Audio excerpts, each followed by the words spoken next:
we'll just, And Yes. you're recording, right? we are recording, yes, and I've just started. We'll just give it a minute to make sure all the attendees have a second to pop on.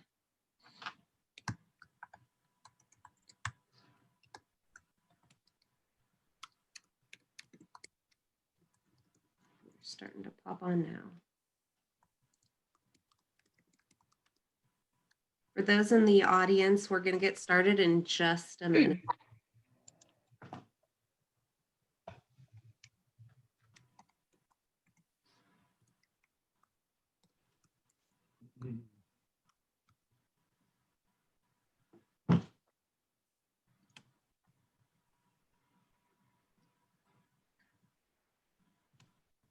Welcome, Atisha and Chan, by the way. Thank you. Good to see you both. I literally got my oath at the 11th and a half hour at 4:30 this evening. Yes, thank you to the clerk's office for rearranging things and making sure that they could get their oath of office. It was This no was my first feat. public oath, so I'm pretty excited. This was my Congratulations. first oath ever in America, so. That's great.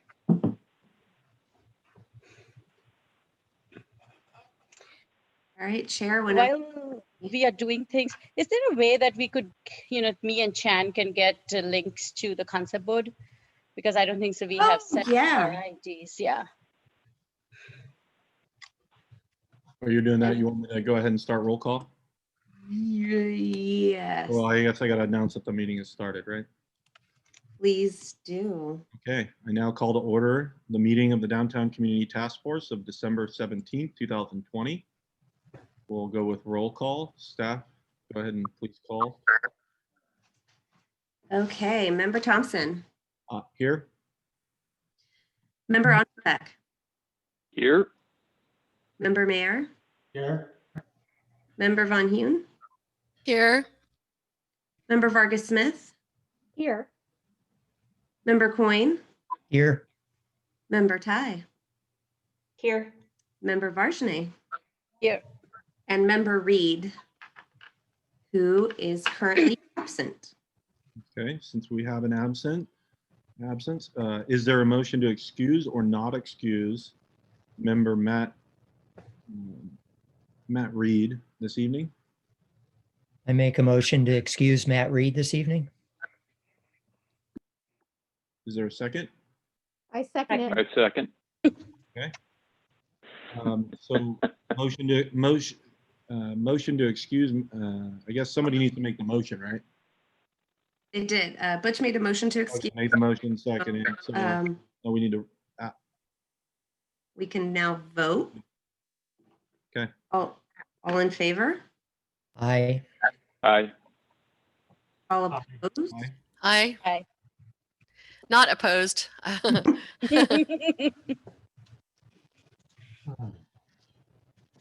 So that passes unanimously, right? Correct. Okay. And then declaration of the Downtown Community Task Force procedures. So meetings are conducted by the chair in accordance with the following procedures. The chair of the DCTF directs all activity during the hearings. Any item on this agenda may be continued to a subsequent hearing. Special procedures or time limits may be applied to any item as prescribed by the chair. Copies of the current agenda and any staff reports for items on the agenda are available on the Downtown Precise Plan website, as well as the city clerk's website. Thank you. We'll move to the consent calendar. The procedure for the consent calendar is as follows. Consent calendar items may be enacted or approved by one motion unless requested to be removed by anyone for discussion or explanation. Item 1 on the consent calendar is the Downtown Community Task Force meeting minutes of the November 19th, 2020 meeting. Thank you, Leslie. Is there a motion to approve the consent calendar? I make a motion. Thank you. Is there a second? I second. Thank you. Well, now, all in favor? Ayes? Aye. Noes? Aye. Aye. Leslie, can we vote? Because I don't think so. We have seen the meeting minutes, so just double checking. You can abstain, right? Or You, Abstain. yeah, that's true. That is correct. Thank you for, Abstain. Yeah, perfect. Thank you for bringing that up, Atisha. yeah. Okay, so we have, Jan, are you abstaining or? I actually reviewed the Aye. meeting Oh, minutes. perfect. Or, Yeah. awesome. One abstention, all other ayes. Motion passes. I'm here. I'm also, I apologize. I Oh, was in great. Oh, hey, Matt. the public Zoom. I was waving my hands, but you couldn't see me. Oh, no. My fault. I found the right email. I apologize. Okay, great. Thank you, Matthew. All right, so you've recorded the time that he was able to. show, I and then- have. Thank you very much. Yes. Okay, perfect. All right, so now we'll move to general business. Staff will announce the first item for discussion. So our first item is item 2. It's an informational report on the budget and scope for the Downtown Precise Plan. And there was a short staff report on this, and I prepared a couple of slides. Let me just share my screen to start your discussion.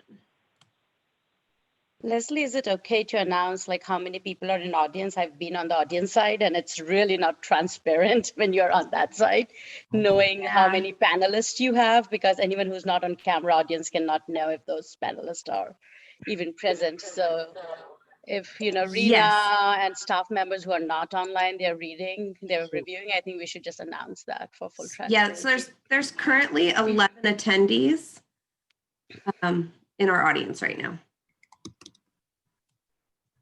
Can everyone see my screen? Yep. Yeah, okay. Can the public see? Oh, I don't know. Is there a way we can ask just to make sure? They can put it in the chat if they Okay. cannot see the screen for some reason.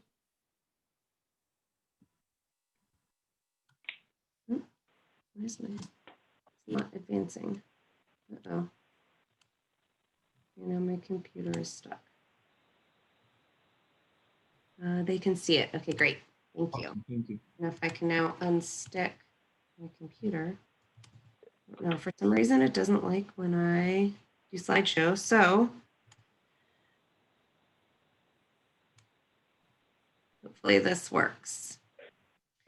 Okay, so a little bit on the budget and scope for the Downtown Precise Plan. I just put on this slide sort of the really big ticket key scope work items for the Precise Plan itself in sort of chronological order. So we started with an analysis of existing conditions, and there was an existing conditions report the consultant developed for us. They also developed a public outreach strategy, potential market demand analysis for housing, commercial, office, and mixed-use development. Also developed 3 long-term vision scenarios for downtown, and then economic feasibility for each scenario, as well as a summary of community input so far. So we've actually had 2 documents thus far, phase 1 and phase 2 of community outreach, and there's the consultant prepared 2 summary documents, one for each of those outreach efforts. And then finally, the big item is the Precise Plan document itself, including the preferred land use scenario, development standards, and guidelines. A majority of this work has been done. We've had a lot of discussion around land use most recently, and after the discussion tonight, all that feedback will go to the consultant and they'll develop the preferred land use scenario that will come back to the downtown task force. And then once the task force has accepted or is comfortable with that land use plan, we'll take that to council for their weigh in. And that really kicks us down the road in the process. After that, it's placemaking and urban design, which we started a little bit last time with the task force, and then we'll do some community outreach on that as well. And then we're developing the draft chapters themselves and then conducting the environmental clearance.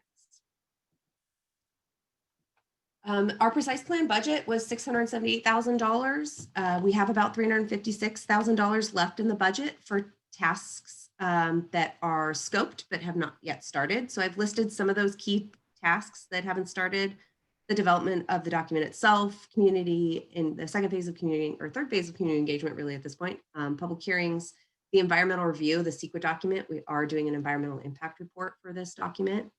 And then we did have a few optional tasks that we had funds for, but we have not yet greenlit. There's some additional outreach items and some guidelines around ground floor commercial that were in this optional task, but we have not greenlit. So there's some money for that. And then we do have a contingency as well.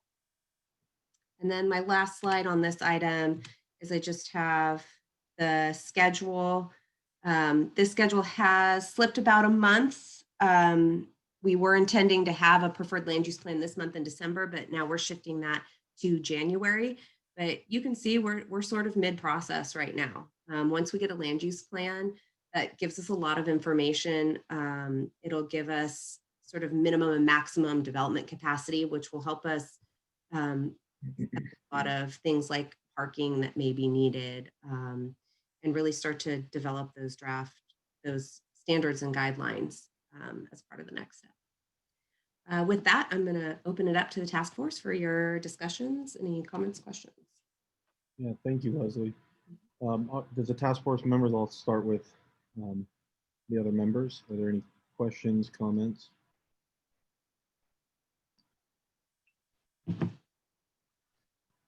No, nobody has. One, so at the end, I apologize, I got sidetracked.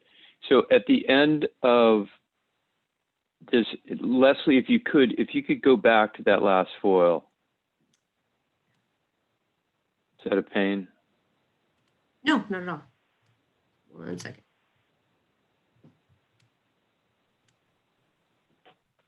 Do you want the schedule or the one before that? Before that.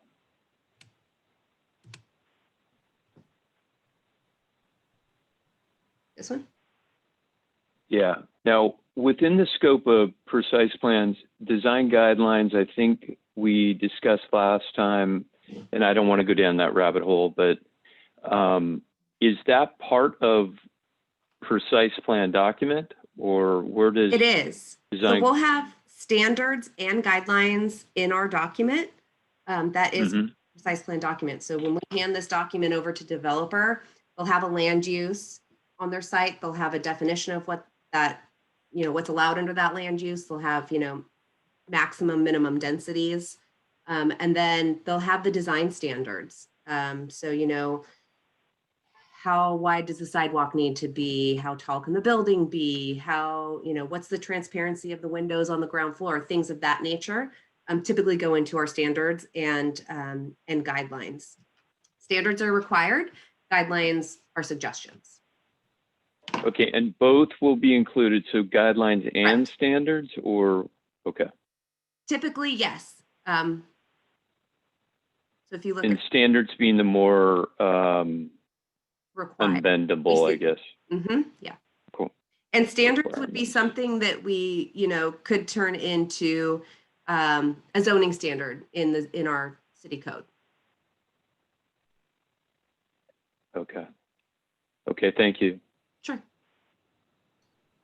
Is this a lump sum contract or is this a cost plus? It is. It's a lump sum. So each item, it is a lump sum. Yeah. And we have, some ability to, if you saw in the staff report, to move some of that money around. Yeah, in order to pay for the last, the workshop we had last time that was not originally scoped, and we sort of took some money from some of the public hearings, not having the consultant attend those, in order to put that towards, what we felt was a more important task force meeting. So are there rates and fees for the different entities, or if we wanted to do additional services, we would ask for a proposal and specify what we're looking for, and then they're going to give us another lump sum price? That's correct. Yes. Is that standard for the city to always do a lump sum for a design contract, or do we usually, or do we sometimes alter back and forth between like rates and fees and lump sum? It depends. For work like this is typical. We do have contracts, maybe like for environmental work, where it's a fee. But for something like this, it is typical for us to do a lump sum. Okay. For the items that are like where you have them listed in the staff report as majority completed or partially completed, is there, if we decided as a task force to look at some of these items and say, well, I think we're fulfilled on that item, is there the ability to move that leftover amount? Or, that's where it's hard when it's a lump sum on a line item, right? Yeah. No exact breakout of what services have been provided to date, Mhm. what services, what remains. There is a little bit of that ability. Things like the environmental clearance, that's something we have to do. So we wouldn't move money from there. But like I said, there's some optional tasks that we have not green light to start that we can maybe allocate to something else. We do have a little bit of contingency. The contingency are usually things like once we get into the design standards, if we feel we need a diagram to really depict it or to get the point across better that wasn't something that was included in the scope, we would use that money to do some design work. So, but that's sort of a typical contingency item. Or if there is some more task force meetings that we want to have the consultant at, which they've originally were scoped for 4, we've used all those 4 at this point. That also could be something we could use the contingency. Are there other questions? There is a little wiggle room to Deborah move had a some money question. around, but not a lot. Yes, Deborah. Yes. Do we know what those optional not greenlit items are, or is it just a bucket that we can so move around? Yeah, it was. Oh, Mhm. sorry. Go ahead. No, go ahead. Sorry. Oh, I was going to say that it looks like for what has not been greenlit or started at this point is a summer pop-up, summer event pop-up. That's all it says. So I'm assuming they would discuss what options are available and what we would need to be able to, provide from a utility standpoint. Ground floor retail best practices guide has not been started. And support preparation of developer RFP are the only 3 that I saw, unless Correct. Those are correct. And then the contingency is about $15,000. Correct. So all in all, Deborah, just it's about $35,000 is what has not been either greenlit or is within our contingency. So yeah, okay, yeah, you kind of already answered. So about Are there any other questions from any of the other members? This could be a repeat, but what was listed, is there a percentage of completion associated with each? The ones that aren't, so it was either completed, partially completed meant it was about halfway done, and majority completed meant we were close to being done. There was, maybe a few $100s left. Okay. With, work that they've already done and are just have a few more finishing touches on, such as the summary from, the last task force meeting. Okay, good. Which will be getting at the next meeting.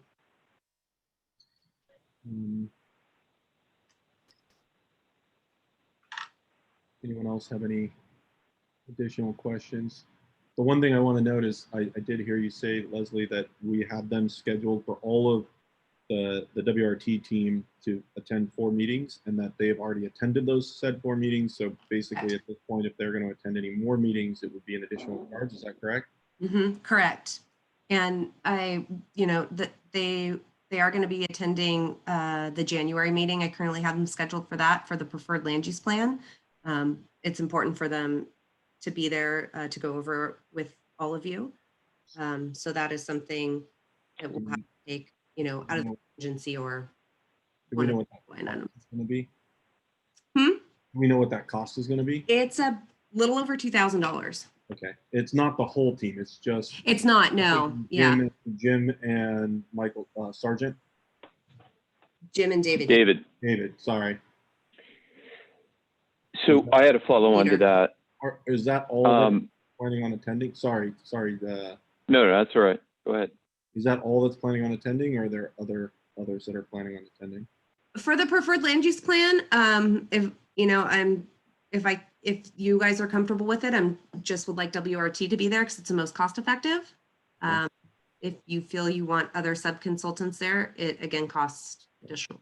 Is it possible to ask for, and sorry, Dan, I know you wanted to, but I just don't want to lose my train of thought. Is it possible to ask what a 4-hour meeting, for Jim would be, for Sergeant would be, and any other ones? That was my question. Cost is for asking them to attend? Yeah, I can get that for you. Okay. And I would just say a 4-hour meeting. I think we all kind of agree that nobody wants to go further than 4 hours, and I think we can cut them off at 4 hours if we continue to talk amongst ourselves. Okay, sorry, Dan. Go ahead. I think it could be, yeah. I mean, that it dovetails to what I was going to ask. Is if we had, for example, a traffic, question or something like that, we could bring in one person. If it was David Sargent, we could bring in David. So I'd like to know both, both charges there. Jim, David, and then one of the consultants. I'd like to have the whole team, because I think there might be a need to have the financial entity also brought in later on in the project potentially, and just give us a assessment of wherever we end up, right? Because we're going to probably most likely make a few changes. So I think having everybody's just meeting time and whatnot. If we have a specific task of like having a revise a report or something, obviously we'll have to get a quote and understand what that cost is. Correct. And just for clarity, sorry, Atisha, and then I'll shut up. I think that's different from what I was saying, is that if we had, a single question or a single series of questions of one of the members, what would that cost be? Which I think is different from what Adam was talking about. A question like we just want to email them a question versus we want them to attend a meeting. Attending a meeting. So attending, okay. I think, yeah. Go ahead, Atisha. You had your hand up. Yeah, I just, this is strange to be on this side because I have done so much of this peace negotiation for the last 2 years. I would just, bring up to a point and just like being the person in between. Like when you ask a consultant to attend a meeting, there is a lot of preparation time, at least like, project management type to get all these people. So, if we say 4 hours, in honesty, that cost is, at least if they're just attending the meeting and not presenting, 6 hours. Like I've just been on that side and with communication and everything. So if we are bringing a lot of people on these calls, like they are expensive, like, these hourly rates are anywhere from like, $250 to $350 average for any consultant in Bay Area. So, these costs can be, we just have to be a little bit more judicious. That's a good point. Yeah, let us know if they need any prep time too. I mean, I'm just saying that meeting time would be 4 hours. So if they say, well, we actually have X amount of prep regardless, so we would need to know what we were going to talk about, then we want to have, some prep time. I think you can understand that. Okay. That's a fair enough. Is there any other? Yes, I have one more question. Yeah. Leslie insinuated that what was the cost? Is there a cost for an email, for example? I think if it's a simple question, it probably won't cost us, but if it's an involved question where they need to do research or, it depends on what the ask is. There's a cost. Would it be Okay. fair, Leslie, to have any outside questions of these meetings? I think we should go through you and have them sent to you. So that Absolutely. That way it's recorded, as well as, if there is a cost associated, or, we don't get blindsided by a bill after. Correct. Yes, please. And it's generally very efficient if consultants receive questions well in advance. Just makes those meetings more meaningful. I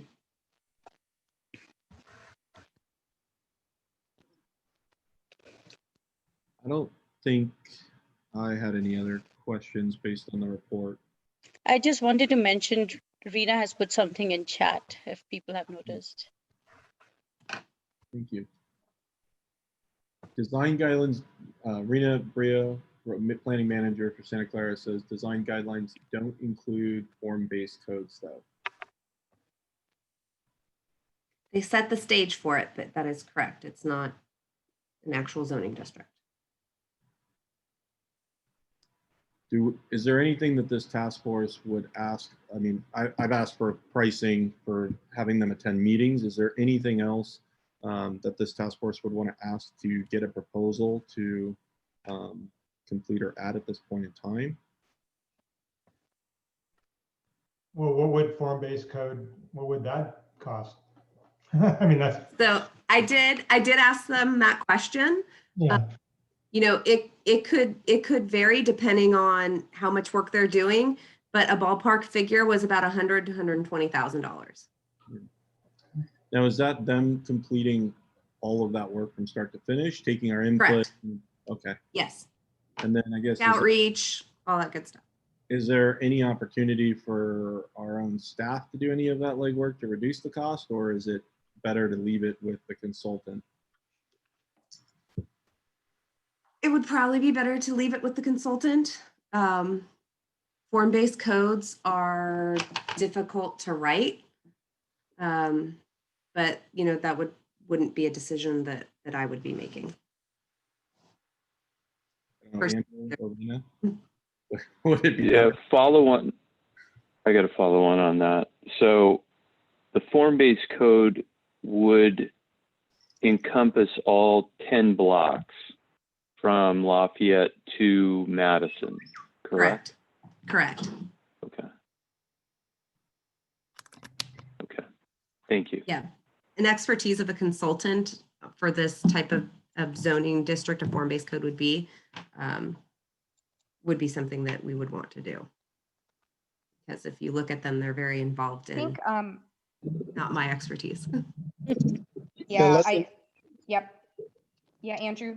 go on. Yeah, I was gonna say, if you can hear me, Mhm. in terms of like form-based code elements, what staff, can do is if there's like a specific design standard or something like that, that everyone agrees upon, and you just want to add it into a zoning code, that's very doable.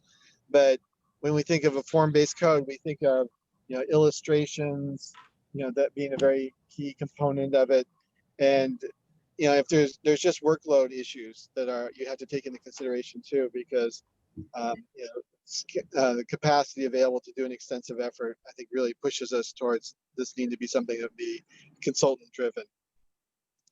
Well, this kind of gets back to what I said at one of the previous meetings where, if we pick like a top 10, like we start this discussion about key elements that relate to building form, whether it's, setback entrances to allow more dining.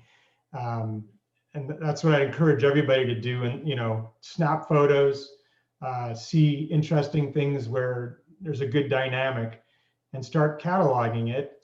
And I had talked to Adam about maybe in the next meeting, me doing a little presentation sort of in that vein of things that I consider good principles or form, to at least start the dialogue. Yeah. Is there, and this, I mean, it still kind of goes back to one of the earlier conversations at a previous downtown meeting, would be, is there an opportunity? I know, from hearing from some of the developers that form-based code is actually a benefit to them because it makes the process more clear and concise. Is there an opportunity to implement a cost recovery fee to get the funds back as they can, somebody actually develops property, even if it's just our property, the cities, knowing that would be, that we all know, I think we all can perceive that the A and B, the city-owned property, will be developed, in the near future. And so is there an opportunity to wrap that $120,000 into, whatever that developer or developers end up doing on that land? That might be a miracle. Yeah, Adam, we've done that with other work where we've had, sorry, my dog's like chewing on me right now. Yeah, Rena, though. I think your dog that has the something to state say, law- Rena. I was gonna say, I think the state law is specific to specific plans. Correct. That if it's a specific Oh, plan, you're I allowed see, to Andrew. adopt a fee to reimburse based on the development potential that you've added. Thank you, Andrew. Yeah, no, thank you for making that distinction. This is a precise plan, not a specific plan. And we probably have to look in on that, but I think, Andrew, you're probably right about some of those distinctions. Being able to recoup costs for the preparation of the plan after, projects come in for entitlement. But Andrew, do you feel pretty confident about that answer, or should we research it and come back?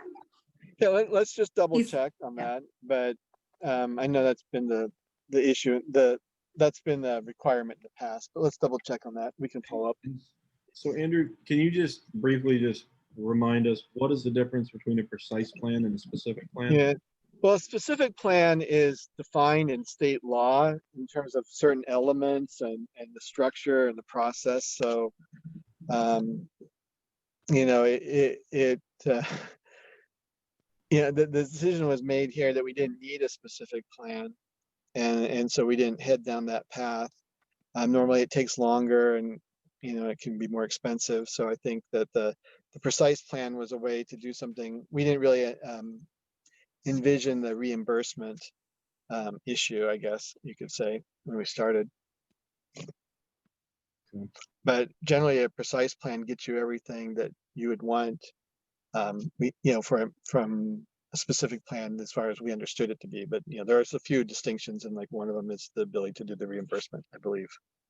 Okay, that would be really important, because I think there has been a discussion previously about potentially reimbursing or putting on specific, potentially specific fees or cost recoveries for elements, right? So I guess we really need to understand what tools, it goes back to that question, what tools are at our disposal within this plan, precise plan, to implement as, once it's completed, how, if there's cost recovery or density bonuses or specific fees that we're able to apply to these developments. I think it's really important to understand what possibilities are in front of us. So that'd be great to understand. And I think a follow-on is, again, going back to two things, the email, is there a precedence for that in other cities?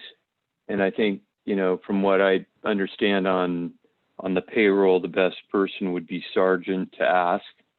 So that might be an email, that could be an email to him. I'm not sure, but.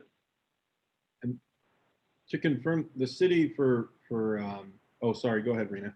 Sorry. Oh, no, I just had a question because Leslie, with the proposed budget and kind of the tasks coming forward, I know, and this is also for the group, you guys had wanted a little bit more information on form-based codes from like the consultants themselves. Is that still something, Leslie, is that currently planned, or is that something we need to check in on with them to see? I mean, Rob's thoughts are really good about something light, but I don't know if you're still interested in seeing what the light touch is versus what, the full blown is, and getting some information on that.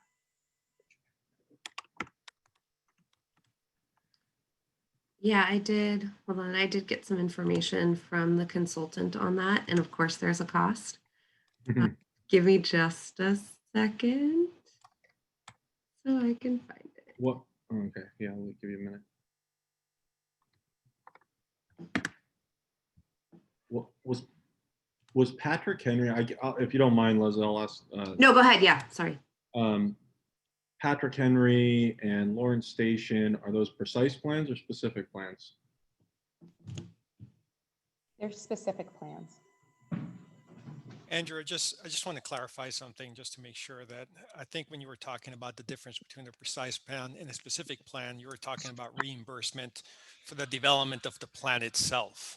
So, yes. Right. I want to be sure that's clear, because I think that when you're talking about, I think, Adam, you were talking, maybe I misunderstood, you were talking more about some other things we talked about fees for infrastructure. Those are separate, and those can be done under either scenario. And you have to do a different analysis for those that attaches the growth that's being proposed to the infrastructure or the items that you want.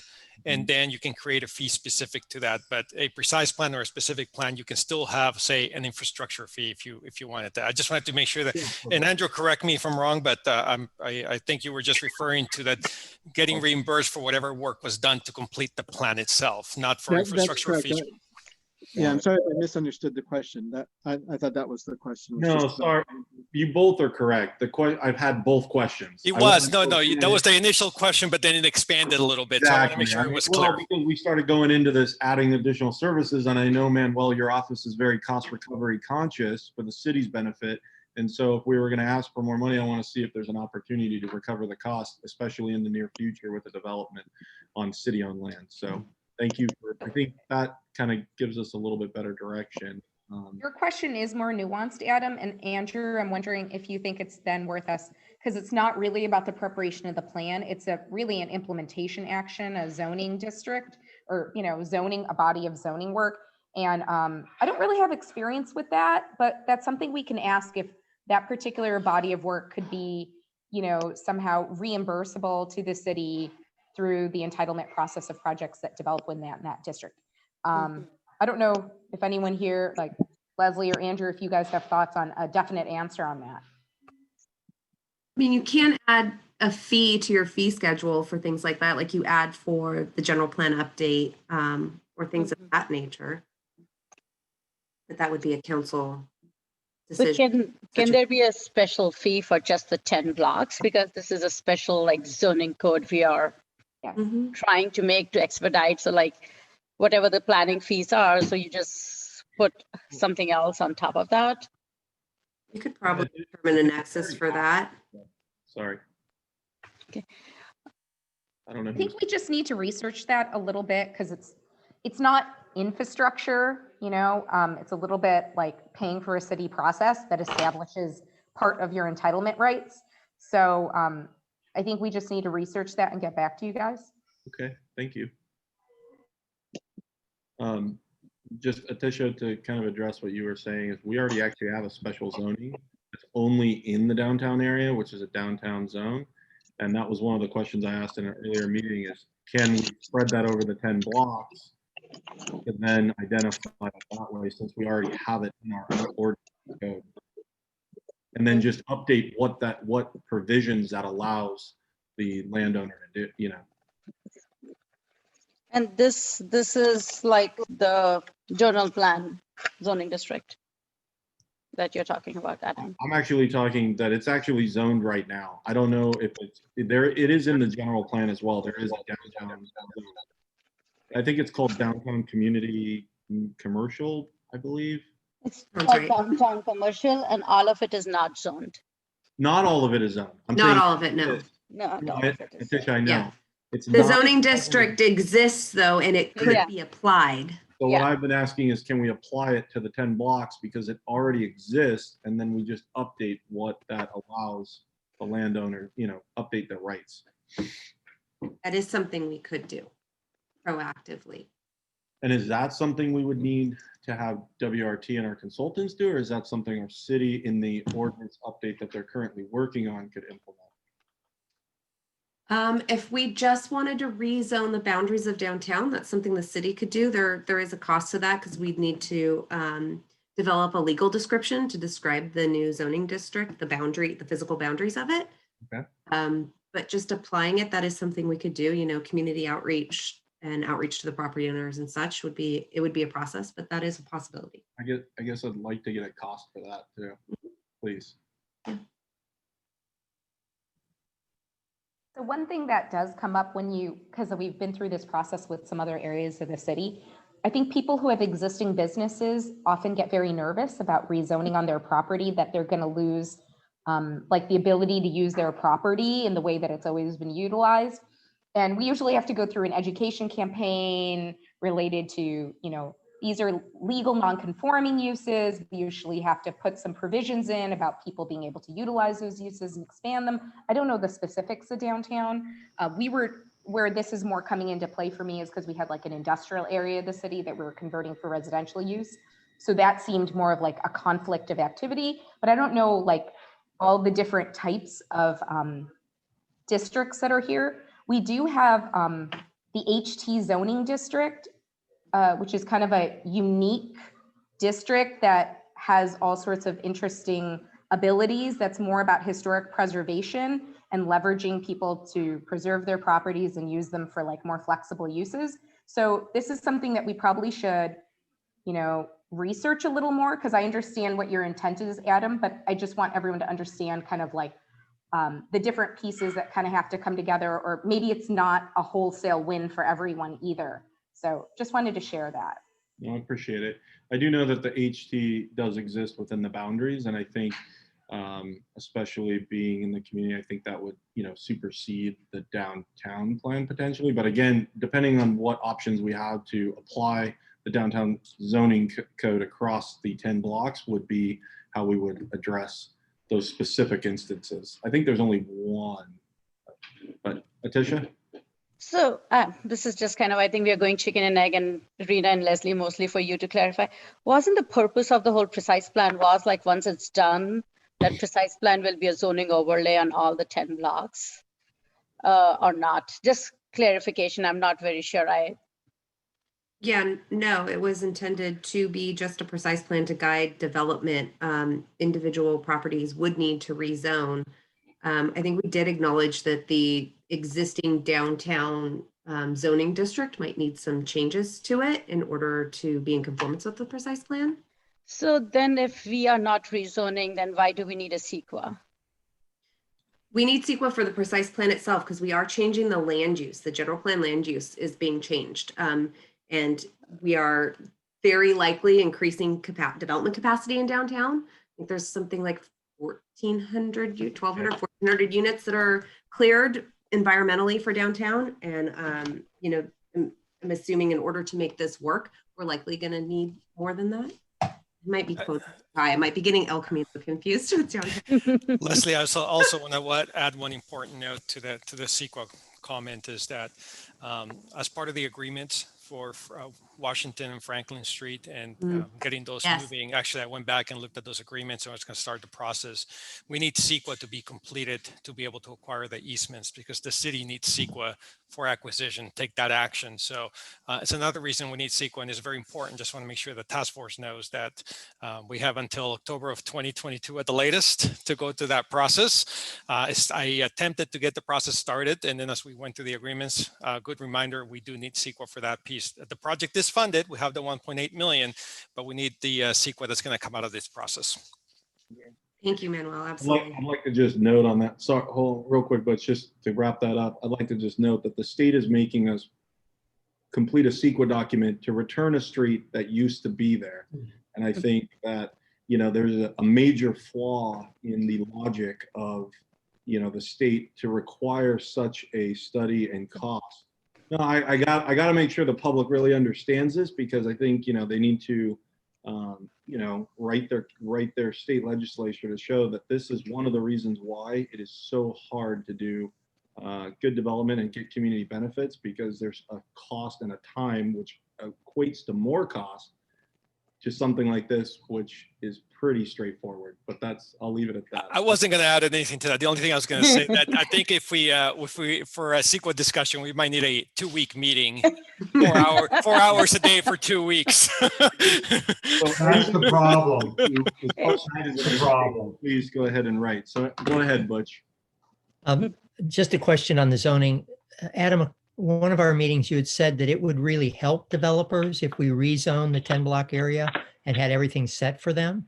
Is that the case? So the more defined, from my conversations with multiple development projects throughout the city over the last 8 years is, developers really want to know what they're getting into, right? Especially as early as possible when they're buying. So by applying and updating a zoning ordinance for, let's just say all of the land down there and applying a form-based code like Dan and others have mentioned on the call allows developers a defined understanding of what the community has already predetermined to be acceptable. And so they know it's an easier way for them to evaluate land and run their pro forma and understand what they're getting into before we get into a combative situation of they bought the land, they proposed something, doesn't meet the community's vision, and then everybody's pulling and struggling Yeah. So what the idea is to make sure that everybody, the community, especially since there's so much involvement that has gone into this process,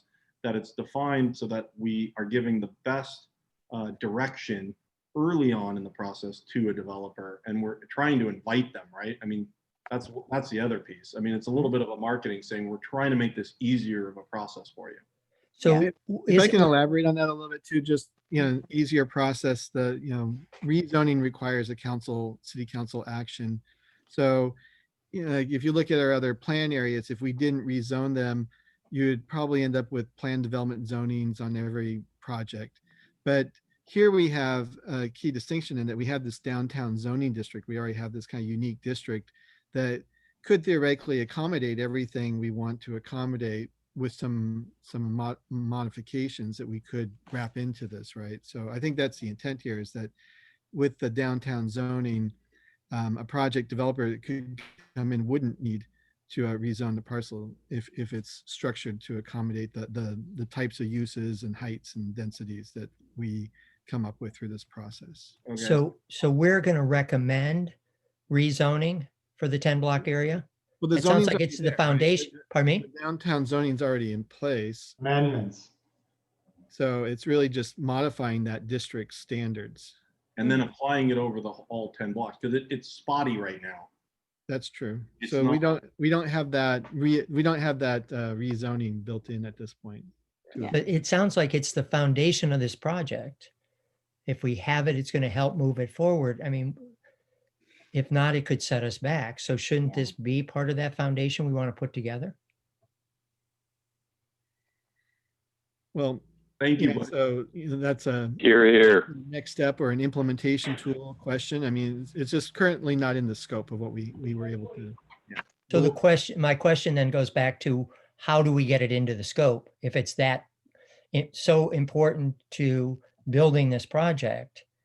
I mean, again, I'm not a developer. There's a lot of bits and pieces I don't understand, but it sounds like if this piece is there, it's going to really help move this project forward. So what do we need to do to move this forward and make sure we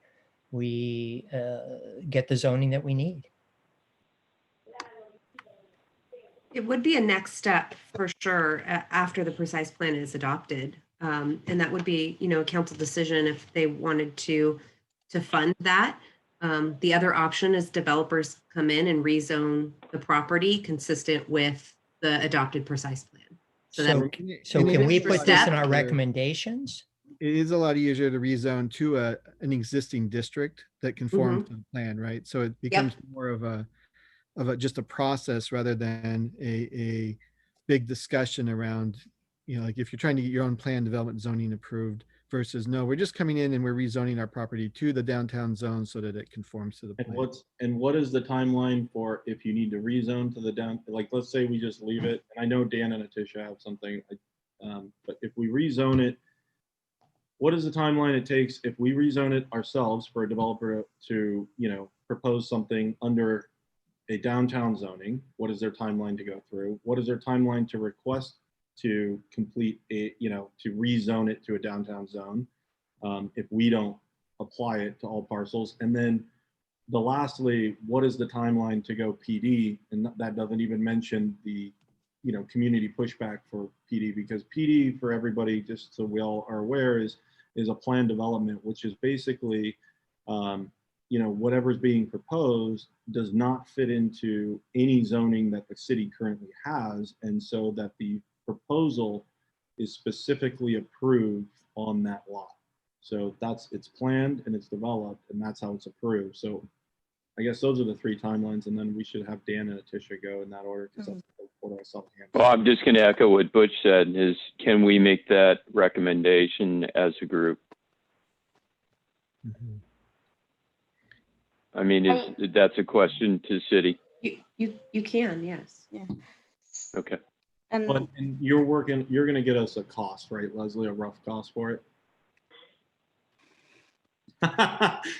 For the basic rezoning, for making some modifications maybe to our existing district, and then actually applying that, getting the legal description. Yeah. Got it. And do we have to read a sequence for that or no?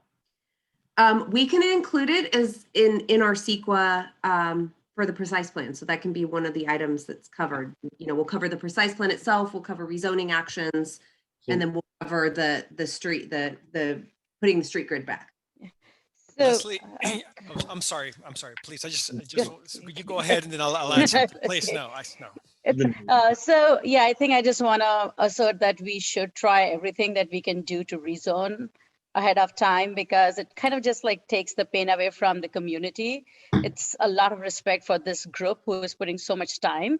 Otherwise, like if we have to go through these same discussions again and again, then this downtown is never going to happen. Like, you know, we just like this effort that everyone is putting voluntarily for like last 2 years, 3 years, I don't know how many years, like I've been, you know, this is my first meeting, but I think it's totally respect for this group to have that rezone, because I've been on developer side and you don't get the value of your land, especially the city owned land, if the land is not rezoned. You will just get like much more value out of land, and it just makes it easier to negotiate community benefits. And it makes the timeline, like developer, what they really want is a defined timeline. They want to know, if I'm buying this land, I can put shovels in the ground in 2 years. And form-based code and some of the like, you know, more clearer zoning processes help them do that. So just want to, you know, make sure.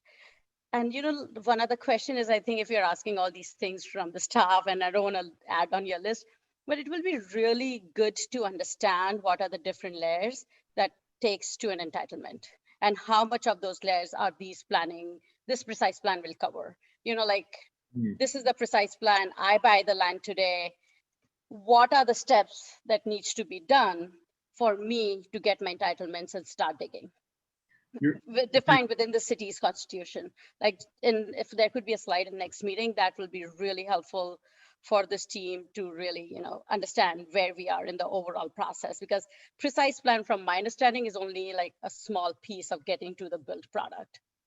And so one thing I wanted to add after you're done, Atisha. Yeah, sure, go ahead. No, so the state has, as you know, all of, you know, the state's big goal is to help produce housing, right? And so a piece of legislation came out, AB 3194, which says that when you are, because there are, you know, this is a common issue everywhere, where you have zoning that doesn't line up with your general plan. And what this legislation has done is said that in that case, properties do not need to rezone to develop to their general plan. So I'm not saying that rezoning isn't really important. You know, I think it's just good from a transparency standpoint. But right now, what the state has done through this legislation, the most important thing for us to do is the precise plan. And that then becomes what people can build to and redevelop to. And the rezoning is important. I think it's really good for people in terms of doing due diligence. And as precise as we are, then we don't have to we have some objective standards in. Those things are not negotiable. And so I think there's a real value in the transparency of that. But I just wanted to throw in like this other new piece of legislation that's already been approved that allows people to build to the general plan without a rezoning. Yeah, I think so that the general plan, I mean, it was developed in the Robert Bill speaker. When did it get approved? 2010? Oh, but sorry, Adam, when I say general plan, what we're doing with the precise plan and creating that becomes the general plan designation. Yeah, I think, okay, so that will take my first comment away, but I think, you know, we've all seen Rena and Andrew, and then, well, this community, especially around the downtown, it means, I mean, I'm trying to remove the time that in the community and the development questions from both parties and the back and forth, and try to streamline it, because I think everybody wants to get there. But you know, if I'm just worried if it's not defined to a level in which the community feels comfortable, I feel like we're going to have, you know, it's going to be the same repetitive round and round and round, and we're just going to get stuck in this battle. And I think the saddest part about that is that there is no winner in that, because all the money is tied up, the money is being spent every month. And even though the community is pushing for public art or, community, community rec rooms or space or whatever it may be, right? I mean, the problem is all of it's getting eaten up with time versus actually just coming together and saying, hey, this is what our expectations are as a community. The developer then has a bar in which they know to hit, and they come in and it just goes through smoother, and they're able to actually produce some of those community benefits with their development. So, and I know this community is very against planned development. I just want to add one note, and obviously a great discussion, and let that continue just for Leslie, because I know there's a few asks that have occurred. So certainly there's a work, right? And the task force is going to decide what of those pieces is important to them. There's a cost associated with that, and that there would have to be some sort of budget action that would have to happen to be able to fund those items. The third piece I just want to make sure that being looked at is the schedule. Right? When we talk about adding work, how does that affect the schedule? And certainly I heard from the task force the importance of making sure it's done right, not fast. Totally agree with that. But I just want to kind of once again put out there the schedule for the Washington and Franklin. So we have a 10-year agreement. What's key for me, right? And I spent a lot of time negotiating that, and Andrew was part of that as well. The first years, the costs are fixed. So if we're able to move forward, and we have the funding right now, the 1.8 million necessary for it, if we're able to move forward, it's fixed. If it doesn't get done within the first 4 years, after that, we have to renegotiate the cost for the easements. So I think just want to make sure that as Leslie's doing this, that she also kind of allows for the schedule, and that way helps the task force decide kind of how all the pieces fit together and kind of what happens now, what happens later, if the funding is allocated for the work. So I just wanted to make sure that was a piece of it. And the So time's Manuel, the already deadline ticking on those 4 years, yeah. So and Atisha, I'm sorry, and then I'll shut up. But the deadline that you're stating right now is October. But October 2022, but they need about a year to actually, once the document's completed, Manuel will need about a year to finalize and go through escrow for the easement. So we need to basically have it done by September of this year. Sorry, Adam. So that's the point I'm getting to, is what is, Manuel, if we back that up, what's our deadline? I was looking at October of 21. Of course, that at the time when we put the timelines together, we didn't expect COVID and that 9-month delay. And of course, the scope of the work is expanding, right? And I'm not saying the scope of the work is important. It's not important if needed, not needed. I think it just helps the task force discuss the schedule and kind of what gets done at what times in the project, and assuming that funding becomes available for it. So I have allocated about a year to get that done, because there's other pieces. There's timelines you have to give the developer, that you have to give them a heads up. There's a couple things. We're not going to take the property. We're going to let them continue using it the way it is, since we don't have any money to actually build anything yet. There's a couple of other agreements we have to do with them. So that's why I have allocated a year to do that work. And obviously, we can always try to work on that. I just want to make sure that the schedule piece is not lost as part of the process. And like I said, when we started, we had a lot of time, and we lost quite a bit of time with COVID. And as I hear additional work, I just want to make sure that that's a piece of it. So and make sure I share with the task force to make sure that if we get into a position where we decide we're not going to execute in the first 4 years, and then we have to renegotiate, that of course creates other issues. Thank you. Leslie, can you add that as a cost item? Can we get a breakout for the street, please? Sorry. And then Atisha's been, sorry. I just want to make sure Leslie's tracking it. So go ahead, Atisha. Cool. So Matthew, I'll pass the baton to you. I just have questions, and maybe Leslie and Andrew, Rena, these are more for you. So first thing is clearly it will be really good for us as a team to understand what are the regulatory implications this precise plan will put on any further development.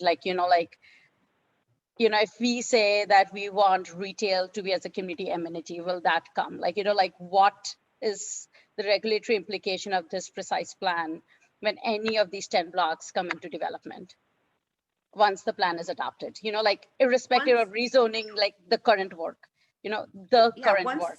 once the plan's adopted, if someone comes in and wants to redevelop their property, those are the rules they will play by, is what's in that plan. So when, Okay, let's say we don't rezone, they'll need to come in and rezone, and we'll be looking at, okay, these are your rules for rezoning. This is what your setback is gonna be. This is what your height is gonna be. You know, we have to take this extra. including community benefits. It can include community benefits. Yes, that would be the time you would negotiate those benefits. But, okay, but those are negotiable, the community benefits. Yes. Okay. My second question is just going back to the assembly bill Rita mentioned. And this is just trying to understand. I know like housing is great and we all want housing and housing is going to fund this downtown, but just making sure that we get a downtown, not another housing project, and we are not lost in this like rezoning and the wooding and, you know, like all of these things, because we ultimately want a cultural district, a thriving district. And, you know, if we don't do this right now, we will get another housing project, which is so easy with all this changing state laws and how developers can sue the cities and communities. So we just want to like make sure like whatever is required, we do it now. And like, I think just again, like if in the next meeting, the staff can present a timeline. Once the precise plan as it is scoped today is approved, what are the steps a developer? If I'm a developer, I want to go and develop on parcel A and B, what is it required? Or, you know, if I'm Prometheus, I want to come and redevelop my site, what is it required for me and what's the estimated timeline? Like how many community meetings, like what with the current process, like whatever, so that this group can make recommendations to streamline that process. That's it. Otherwise, Matthew. you get a Fremont. Otherwise you get Fremont, yeah. Matthew. Yeah.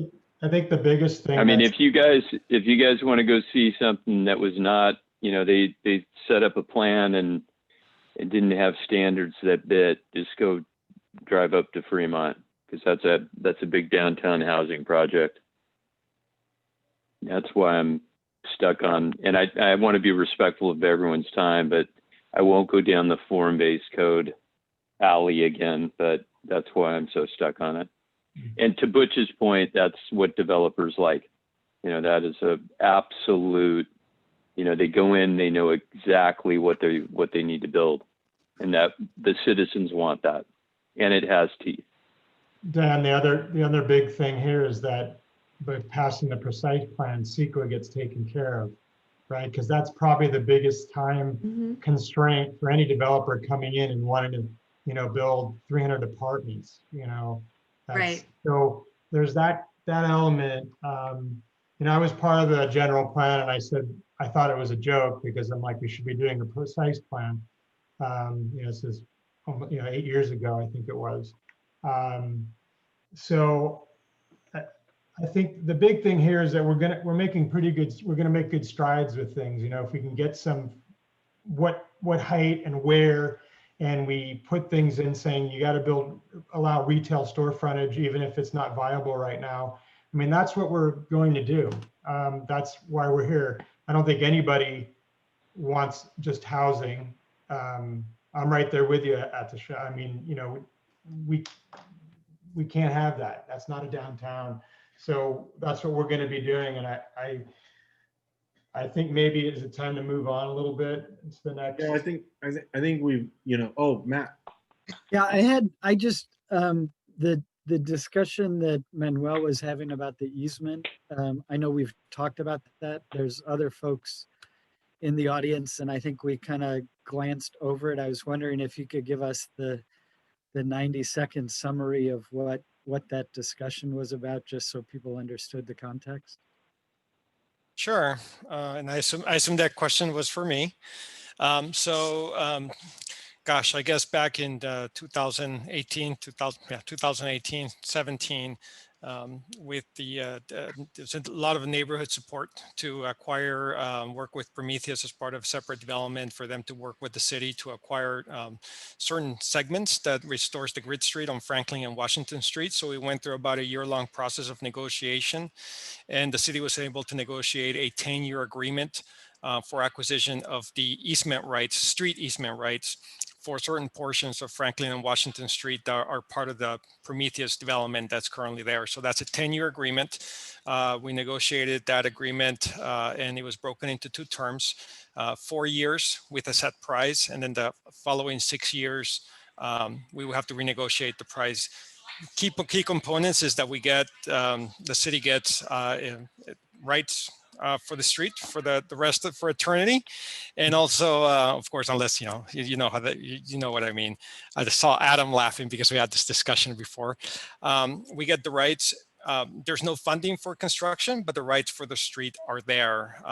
And then we had an agreement in place because we didn't have funding for construction that we got the rights for the street and Prometheus could continue to operate it the way it is until there was funding for construction. So the key thing here, and it's a lot in 30 seconds or in 1 minute, so I apologize it went so fast, is that we're trying to make sure that we acquire the easements at the price that's already been negotiated within that 4-year time frame, because the negotiation was very difficult. And if we wait for the other 6 years, well, we still have the rights to it, we have to come to an agreement on the price again. So we're really trying to just acquire within the first 4-year time frame.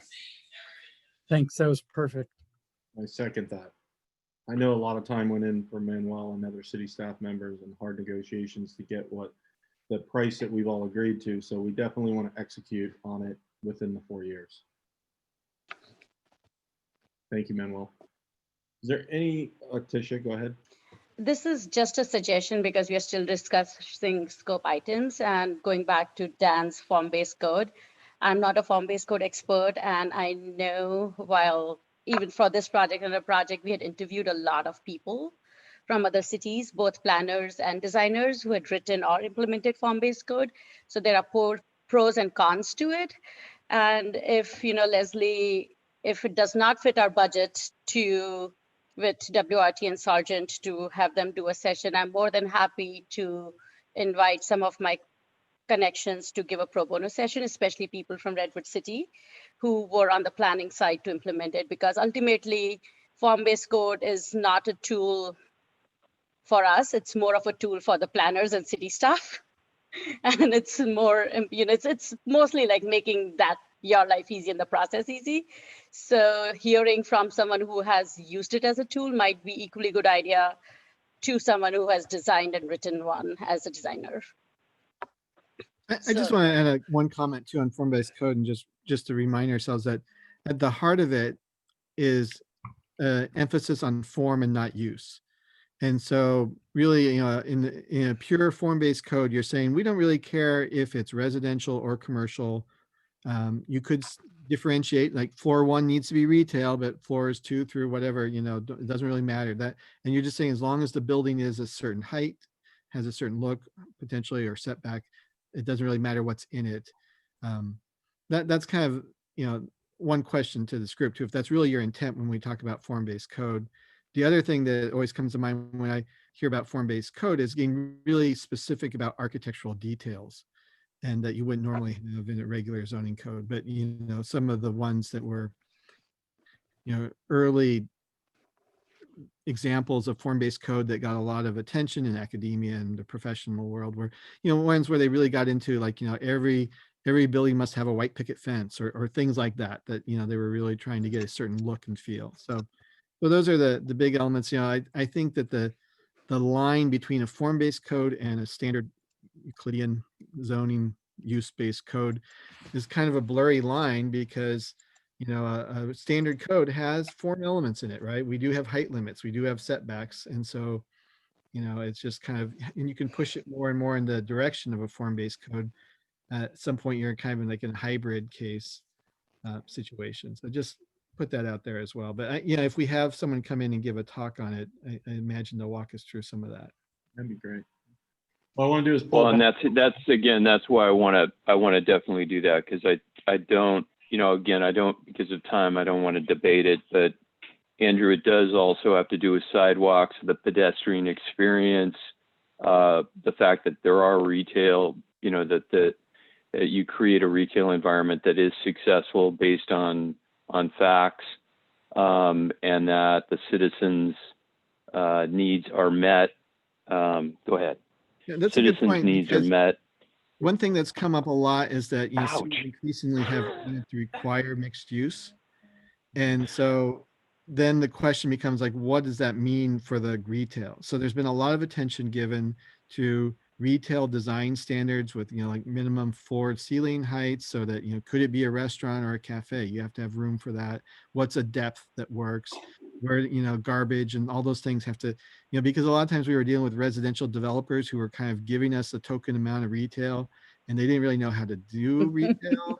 So cities got themselves more in a position of having to tell them how to design the retail space so they would actually be successful and not just become, you know, vacant space. So that's Exactly. what I distinguish a little bit from that.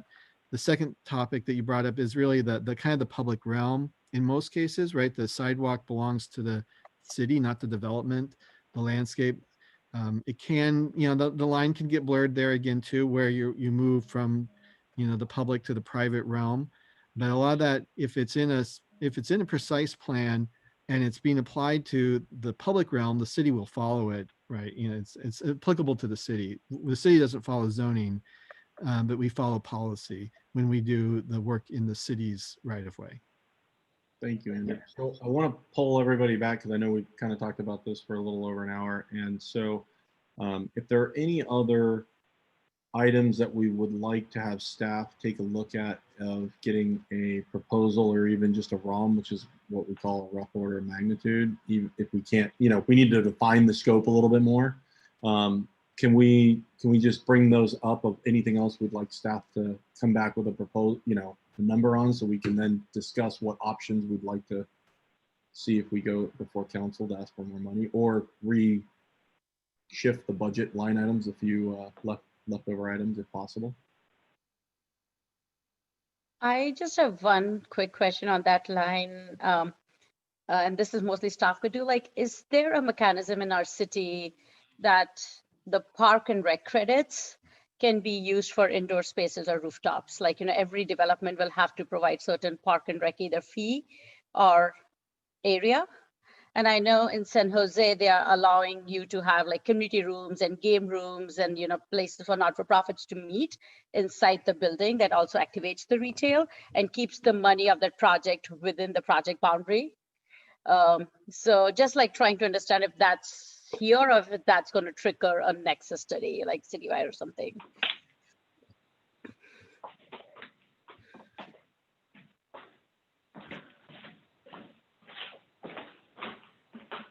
Who wants that one? You know, the city has parking dedication, has a lot of structure to it, and normally we're not able to. There's nothing in it, the ordinance, the way it's drafted now, that allows credit for like indoor spaces. That's my understanding, and so it's not something our, you know, parks staff has been enthusiastic about either. So hold on, Andrew. Now I got a question. Is it, can we adjust our ordinance, or, because this has come up and I see Rena, she already knows I've hit her up on other projects about this. Is that an ordinance or is that in the Quimby Act? Because I mean, I interpret the Quimby Act very slightly, no, I shouldn't say very differently, slightly different than the way our ordinance is currently written. And I'm not going to get into specificities, but you just kind of, you intrigued me by saying our ordinance is not written that way. What did I walk into? Well, I was just going to say that, you know, so there is, you know, there's like what everybody aspires to, which is parkland dedication credit. You get, you know, a lot of money for that. People want to go for that, you know, cream credit. There's also credit that's given, but you have to meet certain criteria to also have private recreation be given some sort of credit for parkland dedication. And that's something that, you know, an indoor space could be seen as private recreation that gets some sort of credit, but not 100% credit as our parkland dedication ordinance is written. But is I that do think we available we to had a- public, or is it like something logged behind a fob? Yes, yeah, it's chapter 17.35, our municipal code. Maybe it's 16.35. It's definitely a 0.35. But yeah, you can read it. You can read it. Are you It's pretty asking if the ordinance complicated. is public, or if the space, the indoor space is public? I think she meant the ordinance. Oh, okay. Yeah, the ordinance. But 14 or 16. but I think we had a question, and I think we're still doing research, Leslie, because I think people wanted to know, and I think parks might be in this category of things that are like standard city fees, requirements. What opportunity is there for the have something unique to downtown? Yeah. And I know that that's a total legal question, and I don't know if we've gotten a chance to or gotten a response yet. Yeah, Yeah, I because mean, it will be a shame that all the community benefits and density that this neighborhood is going to take, that money is not reinvested within, to create the great downtown, because we will need every inch of extra money to create a good public realm. And all that money, and we all know there's not a lot of green space around here, and there's no empty space to make it more parkland around this area. So if we can come with like some creative, I think we are going into implementation piece of it, but like creative mechanisms to keep the money within the town, like 10 blocks or the quarter mile, and really support the people who are getting impacted by this density. And, like do a great public realm, like do a really nice fancy plaza with like cool public art, LEDs and all of that. Like, how are we going to fund all of that? And, park and rec is great, but we are densifying, and we cannot be having park and rec credits at the same level as 40 years ago or 20 years ago. We are facing this problem in every plan the city is doing right now. Like within the plan area, you don't have space for similar park space. So why not do creative things? Yeah, let's let city staff come back with, once they're able to check in with legal on that. I know that they are working on that. It sounds like Rena, it's in her queue, and she's reaching out. So I want to pull it back. Is there anything else we want as a task force to ask city staff to provide a cost and or RUM to so that we can then discuss what options we might want to take at that point? And then I want to open it up to public comment, because I think we're all kind of talking about the same thing, and so at this point, might we want to add to this? So I just want to close on the 100 to 120K for the form-based code. Is that accurate or kind of a wag, or do we want to try to button that down? That's a ballpark figure, just based on their experience. Well, if we want them to do an actual full scope for us, that'll cost us some money. Got it. Okay. I'll table that. So let's put it this way. So I asked the consultant what it would cost to do a training for all of you, and it would include WRT and David Sargent. The cost for that would be a little over $7,000. If they do that body of work for us, they would provide us with a preliminary scope for a form-based code as a part of that cost. Thank you. Is it possible to get, I know I can look it up, but maybe you guys can give it to the whole task force, is the current downtown zoning ordinance, that section of what that ordinance, that zone actually allows? I can send it to you guys. I think that would be something that everybody should probably read. That way we understand. And then one last, we would want to change. Sorry, Adam.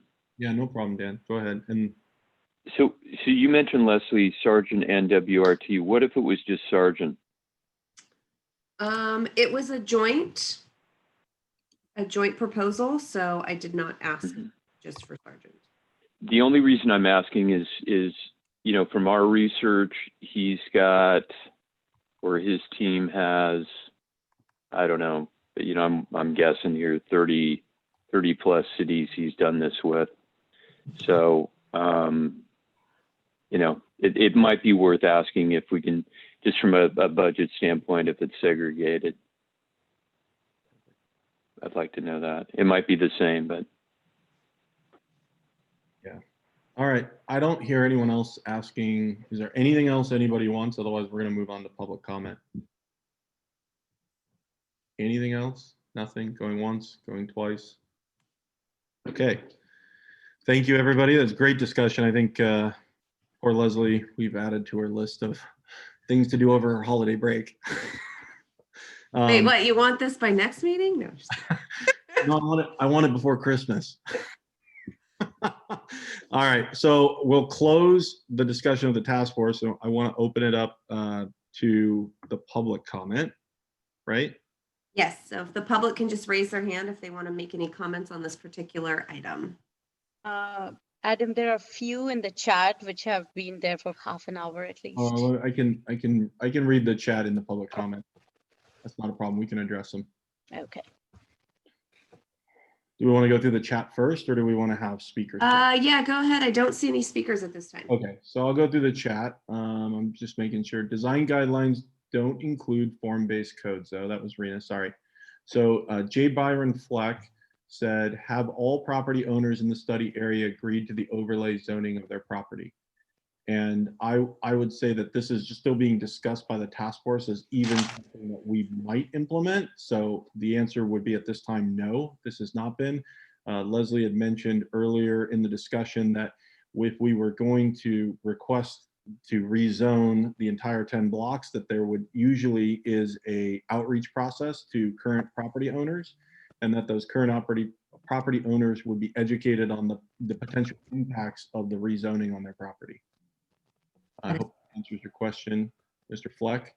The next chat is, if developers have to rezone, do they have to do their own CEQA? What is the difference between having the zoning done ahead or if they have applied the zoning per project? Oh, and then he says, I guess Adam is asking. And Atisha asked this as well. So Mr. Evans, basically, I think staff is going to tell us how much time potentially would be cut out of an application versus a zone, having it zoned within the precise plan, or having to have the developer come and rezone under the precise plan. But as Rena had also mentioned, that once a precise plan is developed and added to the general plan, that it's an easier process. Is that correct? Is that my understanding, that it basically is already somewhat granted at that point? They just have to apply for it? Is there still, I don't know if there's a fee still. The rules are already laid out for them. It makes it easier for them to apply for the rezoning. There isn't a separate application. It's just the Housing Accountability Act. If they appeal to it and they say we should be able to take advantage of it, it shouldn't. Yeah. Okay. A big difference. Thank you, Andrew. The next comment comes from Ms. Lucy Haro. What, if any, implications would rezoning have on the residents living within the 10-block radius?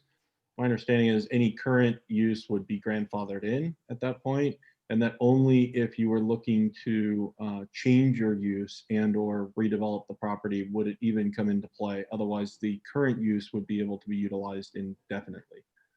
That's correct. All right, Atisha, Atisha had put in a form-based code for the public, so if you want to speak on it, Atisha. It's just kind of the people who founded form-based code. They have like an open website with a lot of videos. Some of them are paid, so if people want to just put in some of their personal effort, it's free information. But these are some people who really founded the Form-Based Code Institute. So that's good. I'll resource. I'll save that link and take a look at it too. Thank you for providing that. I appreciate it. And then the last comment that I have in the chat is again from Mr. Evans. No indoor parks. We have those when I lived in Minnesota. What about rooftop public parks? And I think that's something that maybe planning can reach out and know they're doing an ordinance, but it also sounds like Parks and Rec might be a little bit hesitant to look at that. So I think it's something that should be looked at, especially as we develop, because when you look at, I've read through the Quimby Act, because Rena will tell you that I've looked at it extensively to try to figure out on different projects, and they're not making more land. So to meet the requirements and the ratio of residents versus parkland is going to be increasingly difficult as we continue to densify. And so we probably need to look at out of the our normal traditional flatland park and looking to maximize vertical space. And then it looks like Mr. Evans had another comment. Sorry, doesn't the Housing Act only apply to housing developments? Some of the downtowns showed commercial use such as office and such as such wouldn't be wouldn't be subject to AB 1394, correction, AB 3194. So I don't know if staff wants to answer that.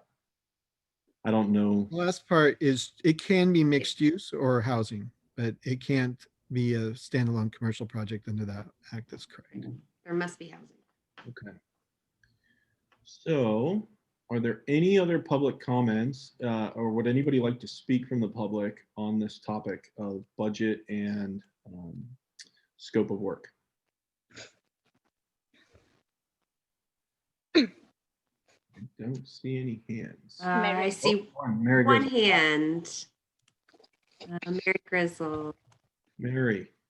Go ahead. Hi, can you hear me? Yes, we can. Can you hear me? I just want to thank everyone for all the hard work they're putting in on this. In particular, Adam Thompson and Dan Ondersek. But congratulations on all of you for stepping up and asking the right questions and trying to get the right answers. Thank you.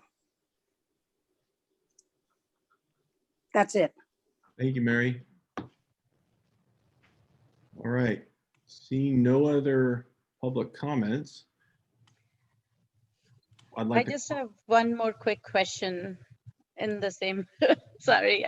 Go ahead, sorry. No, I just want to make sure, are we allowed to go back? I just want to follow the process. Yeah, go ahead. Okay, sorry. Just want to make sure. Yeah, so thanks, Adam. Just a quick, I know that TACs were part of the process, tags where we would be checking in with Park and Rec and other departments on the plan.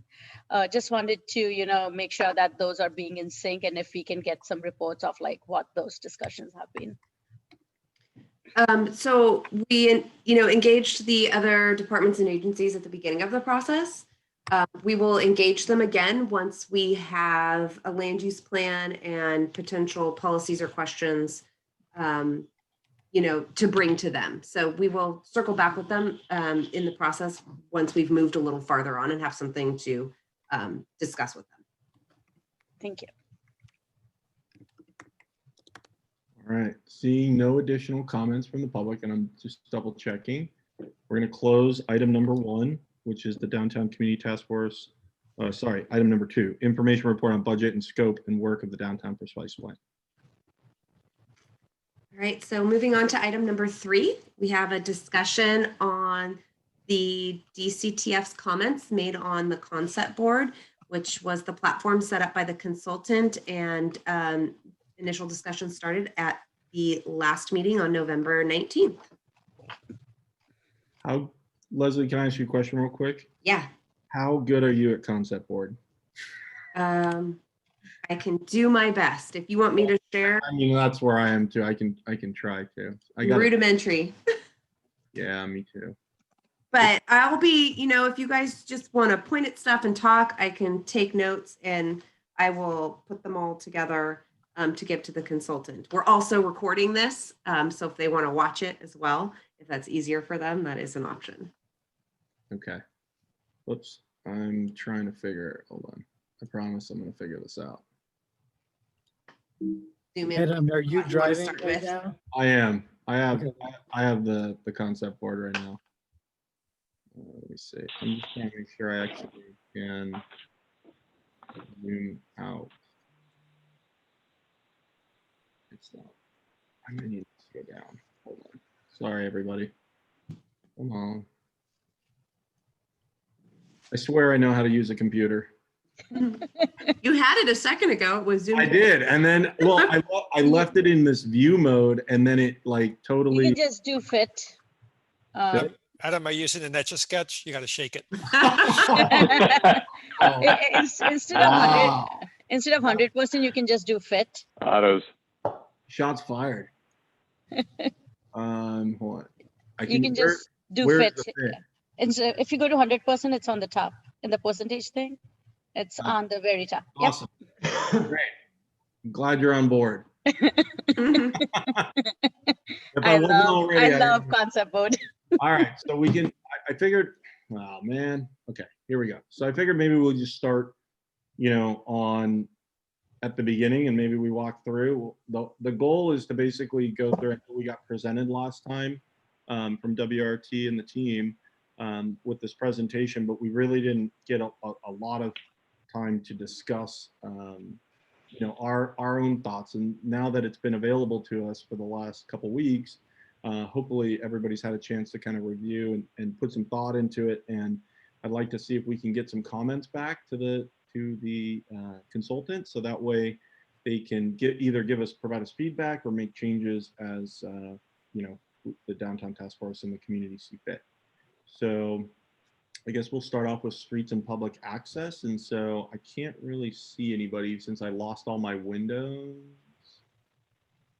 Since I'm presenting, I lost my ability to see anybody's hands. I don't know, is there a way, Leslie, I can get a video as well? If you go to the top where it says view options, I don't know. More. Have that available if you're on the Zoom part. Oh, it says I can hide video panel. Okay, so under that, there should be one that says side-by-side mode. Okay, let me see. You click side-by-side mode, you should see everyone again. No, it says Don't hit the red button. I'm leaving the meeting. It says hide floating meeting controls and then optimize screen sharing for video clip. Oh. Doesn't look like I get a so maybe somebody else can help me out and just, if the board, the members can raise their hand and maybe Dan, can you just call out the next speaker for me? Would you mind, co-chair? Vice chair, yeah. I can't, I just can't see anybody. Okay. So You want to go, Anna? Whoever's raising their hand wants to talk about this specific slide, and then I can write down any comments. Okay, I don't see hands. Let's see. Maybe I'm doing something wrong here. Anyone have a comment? There you go. Okay. So Okay, no. I guess what this slide, I guess what I should just mention is what this slide projects is that the community and the city's vision is to reinstate the original street grid to its former glory. Well, one comment I do have, Adam, is I think the green space in G.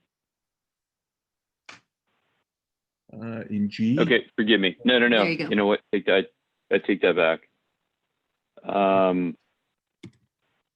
No, I retract what I was going to say. Okay. We got A. Actually, the green space in A. I think we were talking about putting that more in the center, but we'll get to that. We can get to it. Adam, now. to clarify, the green spaces don't necessarily mean grass; they just mean public realm space. Yeah, open space. Correct. Open space. But I think the farmers market was going to go to Franklin. Hopefully, the farmers market's going to go right here. I mean, the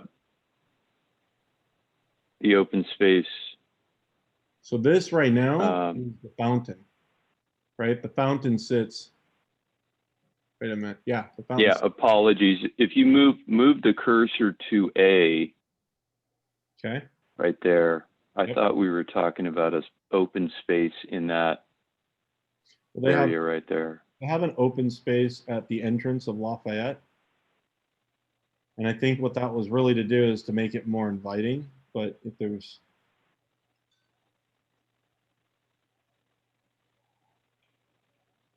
we can move on to the next. It might be helpful to move on to the next slide to see kind of what is built. Yeah, let's do that. Yeah. I mean, I think the main thing here is just that, the vision, the ultimate vision is to restore the street grid back to its former state. Just Yeah. one more thing I would mention here is the other idea that this plan was doing is to say that, the Franklin Street, the one in the orange color, that's where we, prioritize all our bells and whistles for the public realm. And then we do it on the main street. Like those are priority streets, which we really want to decorate with retail and all the good architecture and all the good public realm. So to do that, we cannot have fire lane on those streets. Like whenever you get fire truck access from a public street, you cannot landscape it. Like I'm a landscape architect, I hate fire trucks because I just cannot plant any trees or planting or stormwater or parking, like anything cannot happen. So the idea is the gray streets is like, this is where you give the alleys. So all the fire access should happen through alleys. It's going to break the blocks down. It's going to provide us some opportunities for those hole in the wall places organically as the plan area changes. And we are not going to have those huge 300 by 300 blocks, feet block buildings. A New York City grid is about 200 feet wide, and that's why it looks great. There is a scale to it, but these are 300 by 300 blocks. So there is a big reason why there are those gray lines.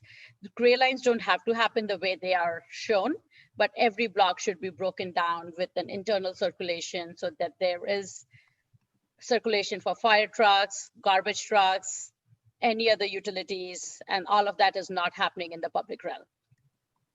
You have so many deliveries, there is so much trucks. So you just have to cut these blocks into half or 1/3, whichever way developer wants. But you cannot have all those things happening on Franklin Street or any other public streets, because then we lose street parking, we lose a lot of other things. Okay.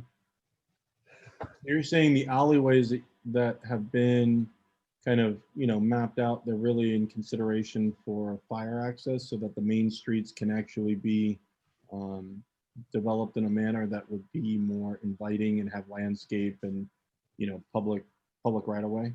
Yeah, it's fire access, it's garbage trucks, it's all the services these buildings would need. We don't want those to be happening on Benton. We cannot have them on Homestead. There are like traffic issues with that. And definitely we don't want them on Franklin. So, there is a lot limited, if we want a good public realm, then we need to really focus our attention on streets. And the way we can do it. Sorry. Are you talking Washington, Jackson, Maine, or I know the idea of alleys, are they wide enough for fire trucks? Yeah, I think that was the idea. And they were initially like, they have to be, I think, 26 or 30 feet wide. And maybe Leslie, you can confirm that. But the idea is like they allow for these like cute hole in the wall places, great places for hidden art and surprise movements. And we are not going to get those chunk, like, what do you call podium buildings everywhere. I know developers are not going to like it initially, but I'm sure the densities you are letting them build, it's going to pencil out. But if we start giving all those services, allowing those on public streets, then we're going to be a logistic mess. They also handle all the deliveries. You don't want a delivery truck idling in the middle of the street of our downtown, which is hopefully maybe even more pedestrian than it is car.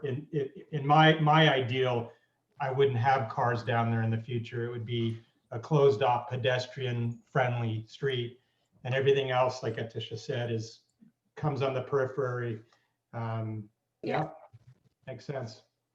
What about, one of the things that I've noticed, it's a great point you're bringing up, Atisha, is, like Santana Row, some of their back of house ended up being really the front of house. Like when you walk out of Maggiano's, there's the garbage service right there across the street, right?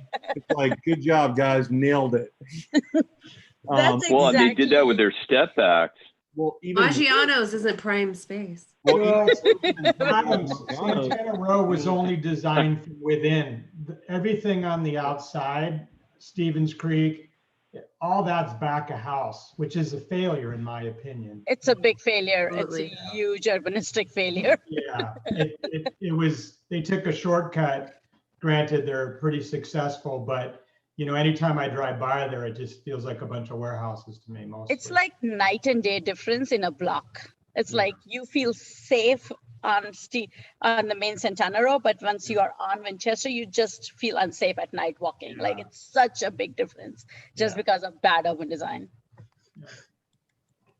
And we don't want those back spaces facing Benton and Homestead either. So the only way you can give all the every building will need a back area. Like, there's none of the building can be wrapped like a present, like it needs a significant service area.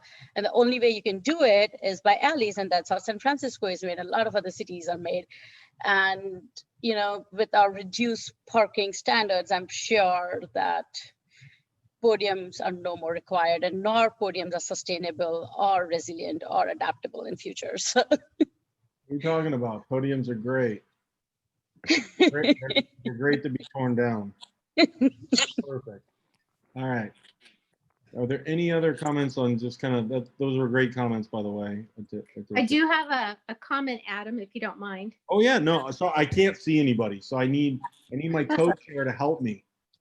Yeah, I'm sorry. Are there any other comments? Anna. I apologize, Anna. All right.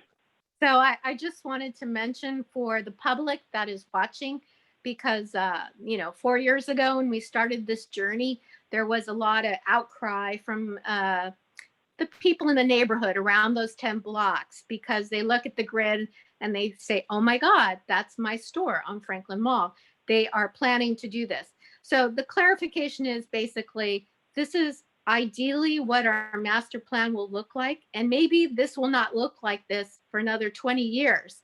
It'll be a gradual but stage by stage process. So I didn't want to alarm anyone in the audience to think that this is happening like October 2022, that we would like that grid back, but these are private owners and we have to respect their decision to redevelop. So, and if they do redevelop, they do have to comply with the precise plan. If they don't redevelop, then nothing changes for them. So I just wanted to put that out there for the public, not to become alarmed that this is happening like a year from now. This will happen over time. Great. Thank you, Anna. Well said. Well said. A question, though, I have for city staff is, that Anna brought up, is if we complete the precise plan, do developers actually have to adhere to it, or they can actually propose anything, correct? And then it would be the judgment. I mean, really, the precise plan is a tool for the future council and community to kind of stand behind, right? Correct. And if a plan doesn't really adhere or meet the specifications of the precise plan, then it really gives grounds to reject the plan, right? Is that kind of, but they can propose anything they want, correct? That's true. That is true. This will be a policy document. Staff will review projects against this document in making their recommendation. If it's a project that goes to council, council can make their own decision. But again, this is a community-based document. It, hopefully the community stays involved and continues to support it and supports it when a project comes forward. And hopefully the council supports this document as well as the policy. But you're correct, any given council meeting, the council can make a different decision. Mm-hmm. And I just, the tool I would use that's existing that we've seen, either be used or actually be almost condemned is that general plan that, at some point, this precise plan might not actually be, and I'm talking years in the future, right? 10, 20 years. It might not be as relevant as it is today. The needs of the community and the region might change. And so, plans could come in that vary outside of the specificities of, some of the items that we might put forth. So I just want to make sure everybody's clear that this is not going to be a guarantee that we're going to get exactly what we want. It's setting a good basis and guidelines, and it's also telling a developer that if you adhere to the plan or very close to the plan, that you will incur less resistance potentially from council and community. So absolutely. Okay. I had a question for staff. Yes. So if we approve this precise plan and then the state decides that they're going to streamline a process similar to they did with ADUs, where they wholesale said, you know, anybody with this property, a residential property, can build an ADU up to 800 square feet regardless. Are we protected with the precise plan from the state doing something? As you know, we're all fearful of, you know, this just being a housing development. Do we have a protection with the precise plan that says, you know, whatever the state does, they can't just, I'm just playing devil's advocate here in terms of, you know, what happened with the ADUs, and you have any insight on that? We Rob, can't really predict the state. Sorry, Andrew, you take that. yeah. So as Rena was just saying, you know, ultimately the state can do whatever they want to do, but so far they've been respectful of general plans and precise plans. Yeah. To a high degree. I think, you know, each year we track the legislation that, you know, gets proposed in February and see what actually happens. And, you know, there have been things that would have been more sweeping than that. You know, there's legislators out there that are very, you know, want to be very activist, but generally so far it seems that that's kind of, you know, a bar they've not wanted to cross.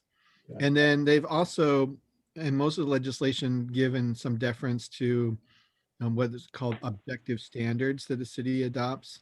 So again, having the precise plan is an opportunity to put out some kind of objective standards that would be helpful. Okay. But you know, at the end of the day, if the, you know, the state does have, you know, jurisdictional authority higher than ours, so they can come in and preempt local things. Okay. Anyone else have questions? And just to kind of add in, Anna and everyone, like, you know, ultimately we can prescribe as much as we want. This is still a recipe, in, you know, in all of its sense, and we're going to get what market can support. So our due diligence is to make it as attractive to market and make it as functional, like, you know, things work together when they're put together, but also leaving flexibility, because, like, you know, planning is so static, but the way we live our lives is not static, like how many phones we have changed in the last 10 years and how we eat food and order food has changed in last 10 years. But, you know, zoning standards stay pretty stagnant for a couple of decades. So I think if I have to do, like, put my thing in, I would like to rather build more flexibility to allow for market, like for this area to be staying attracted to for the market. Yep, I agree. Thank you. My last comment for this, just because it is kind of the ground level and whatnot, is I know there's been some discussions in the past, and I just want to put it on here about what roads, you know, if any or all or whatever, might be open to vehicular traffic versus, you know, limited to vehicular traffic at specific times. I mean, I know Santana Row started out as, you know, all the time vehicles were able to traverse down the main drag, but over time they found that, you know, it created traffic jams, and a lot of people that were sitting outside being patrons of the restaurants were sitting there breathing in all the beautiful fumes from the exhaust of the vehicles, and it really kind of almost made an unpleasant experience, as well as trying to get crossing over into that middle section where they have, you know, additional businesses and recreational space. You know, when the cars were sitting there, it was kind of an awkward dynamic, and then they realized that closing it down on Thursday, I think they closed it down Thursday, Friday, Saturday nights, you know, it made it much more inviting, and it gave a very, like, safe and friendly pedestrian feel for anybody who was, you know, who was there. So I think that should definitely be something at the ground level we consider in here of implementing in this new grid. But that's my last comment. And Adam, are you talking about all the streets or just Franklin Street? I'm just throwing it out there as, I mean, I don't know, right? I'm just throwing it out as a topic, right? I think it's a discussion point. Yeah. And maybe there's a multitude, Butch, of, you know, I've been to Europe and they have those automatic bollards that go up and down. Maybe we put them in strategic locations to say, hey, we're going to shut down Franklin Street for, you know, the farmers market, but then we only need to shut down a section of it. And so we know that that's an activity that we're going to be doing on a regular basis. So it's worth putting in the infrastructure. Whereas some of the, you know, ancillary streets might be more of something that we only need to cone off or put up delineators, barricades on a you know, obscure times, right? Right. You know, maybe it's big events for like the downtown dance or the, you know, the Anna has the parade, something like that, right? So I don't know. It's just something I think we definitely should think about because we might lose sight of it as we're, you know, starting to kind of put the layers of the cake together. And I had thought we had already kind of agreed on that and went down that path that we didn't want it to be exclusively pedestrian or exclusively for traffic. Are you suggesting we move away from that, or should we put a stake in the I'm ground thinking and? it's not Right, listed. that's what I thought. It's So- just not listed here, and it's something as we were all talking, I was like, I'm trying to go through my Rolodex of all of our conversations and actually get this to the consultant. Yeah, I think Adam, it should. also add in how CEQA is impacted by this, you know, because obviously if you're going to close off the street, I don't know how that works, but how does that work? You know, because you do traffic studies, impacts, all that. And if we're going to, maybe our future is that we ideally would like it closed off more often, much like Santana Row. What does that mean from the traffic study or the CEQA and all that? No. Okay, I listed that as a great comment. Does this impact CEQA? Yeah. You know, okay. And I think I would add to your point, if, you know, doing public events in the downtown is, you know, it's a key thing, then not just looking at the traffic pattern, it's important for us to provide the right utility infrastructure, you know, like often like you need power plugs for temporary events here and there. You need like sound, like a lot of downtowns would have this like music going around and you walk around and there's like a background music. So like all these things add to this essence of a downtown. And these things must be part of the specific plan. So when developer is doing the, you know, streets in front of their, you know, their property, they know that they need to provide certain kind of like lampposts, which will have power plugs. Like, you know, do we need Wi-Fi everywhere? This is like right outside of university. Why not fill the space with like free Wi-Fi? You know, like, I don't know, there are a lot of public spaces who are giving free Wi-Fis. So like, you know, all that infrastructure need to be built in here as part of the public, you know, amenities. I also want to echo that. I had that down in my notes. Atisha, thank you so much. Oh my God, you know, so many places in Europe, you would travel to a neighborhood and they had Wi-Fi and it was just brilliant, you know? Yeah. Other things like when we did the parade in 2019, what a nightmare finding a plug that I could use for the stage, you know? Getting music piped in. There were so many elements missing from the old downtown that we could definitely address now. So yes, to everything you just said is perfect. You know, one thing I would definitely like is every retail shop to have a utility box outside. How much retailers are struggling right now to get a wire outlet outside through their doors. People are tripping. If you just had a utility box which they could lock and use when they needed to use to put Christmas decorations up, simple things make places.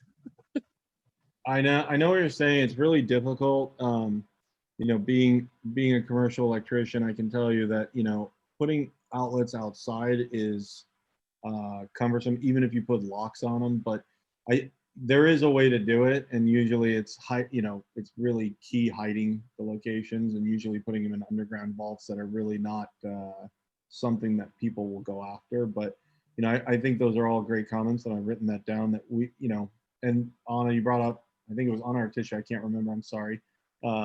We have a specific light pole that was in the downtown. There are a few left actually, and one, Manuel, Mr. Director of SVP, I've been working with one of your agents to replace the one that Gateway Downtown removed for their project that's sitting in your guys' yard. We really need to get that thing back up, or leave it down so that we can create a cast to replicate more. I'll take it either way. I'm glad you brought that up. That's a major John point. Sanders knows me very well, Manuel. So Send me a separate note on that. yeah, I will.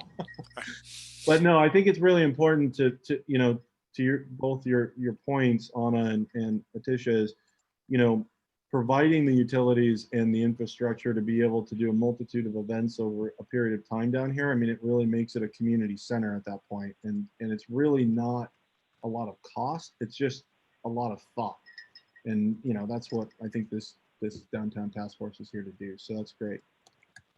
Attention to detail. It's awesome. Detail. All right, I'm going to move on to keep this thing rolling. I know we're at 8 o'clock, and I know everybody is wants to get out. So we'll go to the next one. So this is the essential land use plan. So what they kind of started, I mean, they built it like kind of like a layered cake, right? And so what they're showing here is the ground floor of what the pedestrian experience would be. The ground floor active spaces. Active spaces, thank you. And so they've added some notes, and then I think some other people have also added some notes. So I don't know if everybody's had a chance to read all these. WRT's kind of come back and actually said stuff that I haven't seen. Let me zoom in a little bit. I know it's hard to see. Come on. I'm getting nervous. I keep hitting the, oh. Well, I get nervous. I'm hitting the plus button. All of a sudden, it's going to go in real. Let me see. There we go. That's probably. Oh, perfect. There we go. Nailed it. Nailed it. All right. So they show retail on a lot of the ground floor area and retail ready, which I'm assuming is kind of more of a work-live attribute that could be converted into a fully functional retail space with ease. That means it's probably has utility connections. It's built to a reasonable height for retail, because we all live in as a living space is 8 to 9 feet, and I mean, well, downtown we do, but 8 to 9 feet is really kind of the average height of a home. But when you get into a retail space, you have a lot more utilities. You have mechanical, electrical, plumbing, process, and so what that creates is it creates a need for additional space for all those utilities to go in. And so usually they're about 15 to 16 feet tall on the ground floor to accommodate those kind of that kind of infrastructure. So I'm assuming that's what that means by retail ready. And maybe Atisha, because she's kind of has seen behind the curtain of the Wizard of Oz, maybe that you can confirm that that's I think retail ready and retail, I think the idea is like retail is a struggling market, and unless you create there and there, you cannot fill the entire half a mile, quarter mile of retail on Franklin. So idea is like you prioritize it in certain strategic places, but create rest of the alignment to be adapted to retail whenever the market is ready. And in that time, I was suggesting like these spaces can be used as community rooms. If Park and Rec says this could be the community room where I could rent it and host my birthday party, like, not-for-profits could meet, DCTF meetings can happen, like, these could be art galleries, these could be office spaces, these can be live workspaces, like anything which is non-retail but still provides community activation and ground floor activation, that functions can happen there. So it gives like the developers a little bit of flexibility to program, and it gives community a flexibility to ask for more community benefits. So like reading rooms, game rooms, like there's so much need of indoor space. That we always push on like Park and Rec to have a community room, like, push on other places or try to do it at our homes.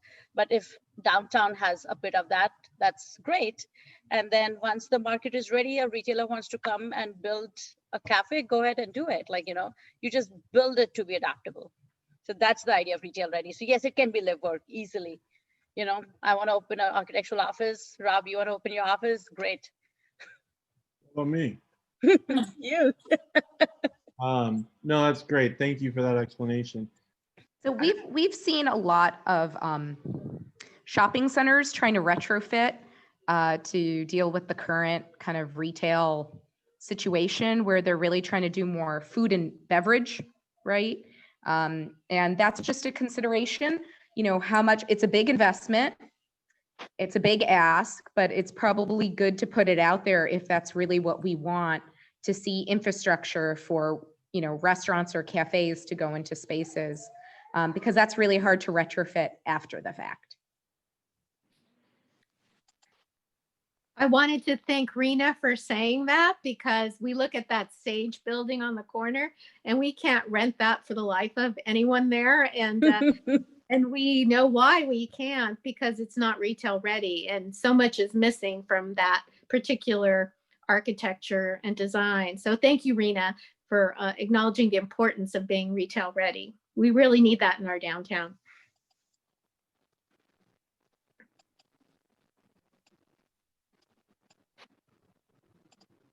Dan, do you want to talk about It- the or anything? Yeah, so well, I have two comments.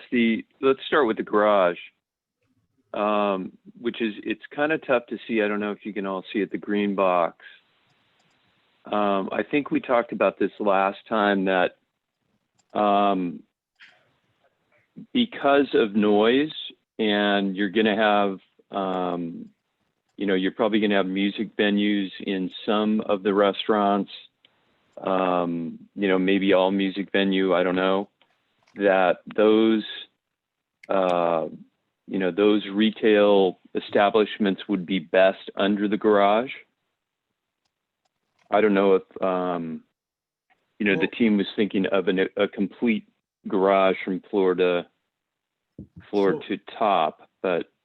I think, just so everybody knows, Rob, Dan, and I kind of worked on this a little bit. It's kind of thumbing around and figuring it out. I mean, I think there is definitely a need for a parking garage. And the reason I say that is you look down El Camino, and a lot of the developments that have been developed in the recent years are very high and intrusive to the existing area. And one of the reasons that is because a lot of it has podium parking built into it, because it's expensive to go down into the ground. And so they end up doing surface and the second deck on parking. And what that does is it adds to the height. And what, in my mind, that's even worse than the height is that space really can't be converted at a later date. And that's really the actual travesty of the whole thing, is because if it can't be converted at a later date, as we progress into multiple means of transportation and the utilization of less vehicles, and I know that's a very sore or touchy subject for many people, but it is happening. It doesn't allow any flexibility. So my stance has always been, we need to build the parking now because we absolutely need it. There's no doubt in my mind that people are still using cars and probably will be for a reasonable amount of time, but over a long period of time, and we're talking 10, 20, 30, 40 years, you're going to slowly start seeing most likely less and less utilization, especially this close to a train station. The future BART is going to come in as a stop, which will allow you to get, you'll be able to circumference the entire Bay Area.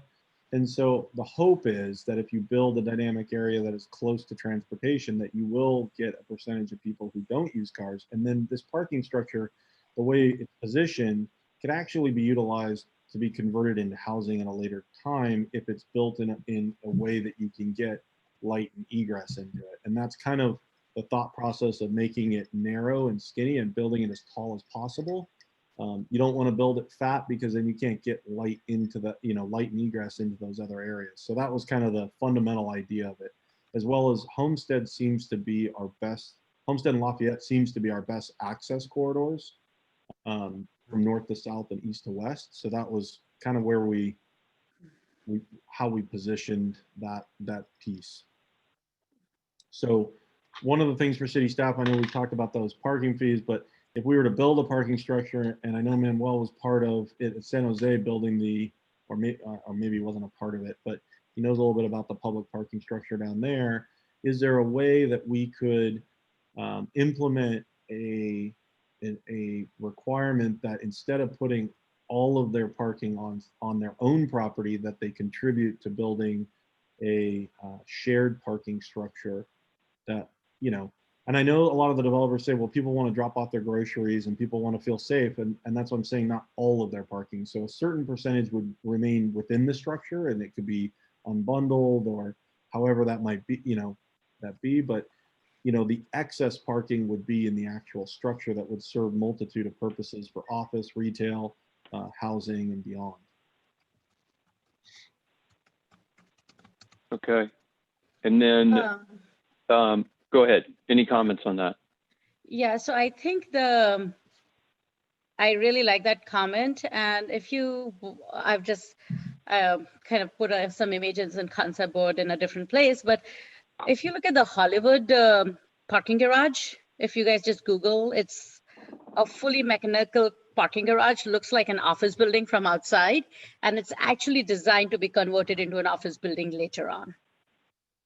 So it does not have those big ramps. It's fully mechanical, robotic parking garage. And I'm like, it will be so cool. Like that's an attraction in itself, if we can have that. And it will be great. I don't know, Leslie and Rena, it was city funded. It's a public garage. I don't know if we can somehow get understanding of cost or process. I'm doing some of my own research and I'll share, but it is really cool. Like 100% mechanical garage. And I think we should allow developers to use mechanical and any creative parking strategies they come up with. We shouldn't be restricting developers with certain kind of parking, codes. And I don't know what will it mean for us to change those codes, but any flexibility with parking will be great to provide. And I don't think so any parking stall designed today should be designed in a way that it cannot be adapted to any other use. Like it should be an opposite code that if you're designing a parking spot today, it should be adaptable. Don't design it a static parking stall today in today's age. So for our planning commission, our planning commissioners had wanted to do a study session. They were entertaining one on adaptively reusing like parking structures. And so that didn't end up being a study session that we did, but I reached out to a couple firms that kind of do this kind of work. And the one thing they told me is that it's incredibly, incredibly expensive to build new parking garages to intentionally adaptively reuse them in the future. Just like the type of construction, placement of a lot of utilities. I obviously haven't done this work, but I just thought I would share that should be maybe a thought of a consideration, because one thought is if you're building a parking garage for today and the parking needs of today, parking structures aren't cheap. So we'd have to talk about who's paying for this, how does that get funded, right? Yeah. But in the event that there is not a demand or a need for parking, there's a higher, better use, and the market's creating that. Parking of all those uses is one where you probably could actually tear that down and build something new. I'm not saying that all these ideas aren't worth considering. I just wanted to share kind of what I learned when I reached out to that consulting firm about just the costs.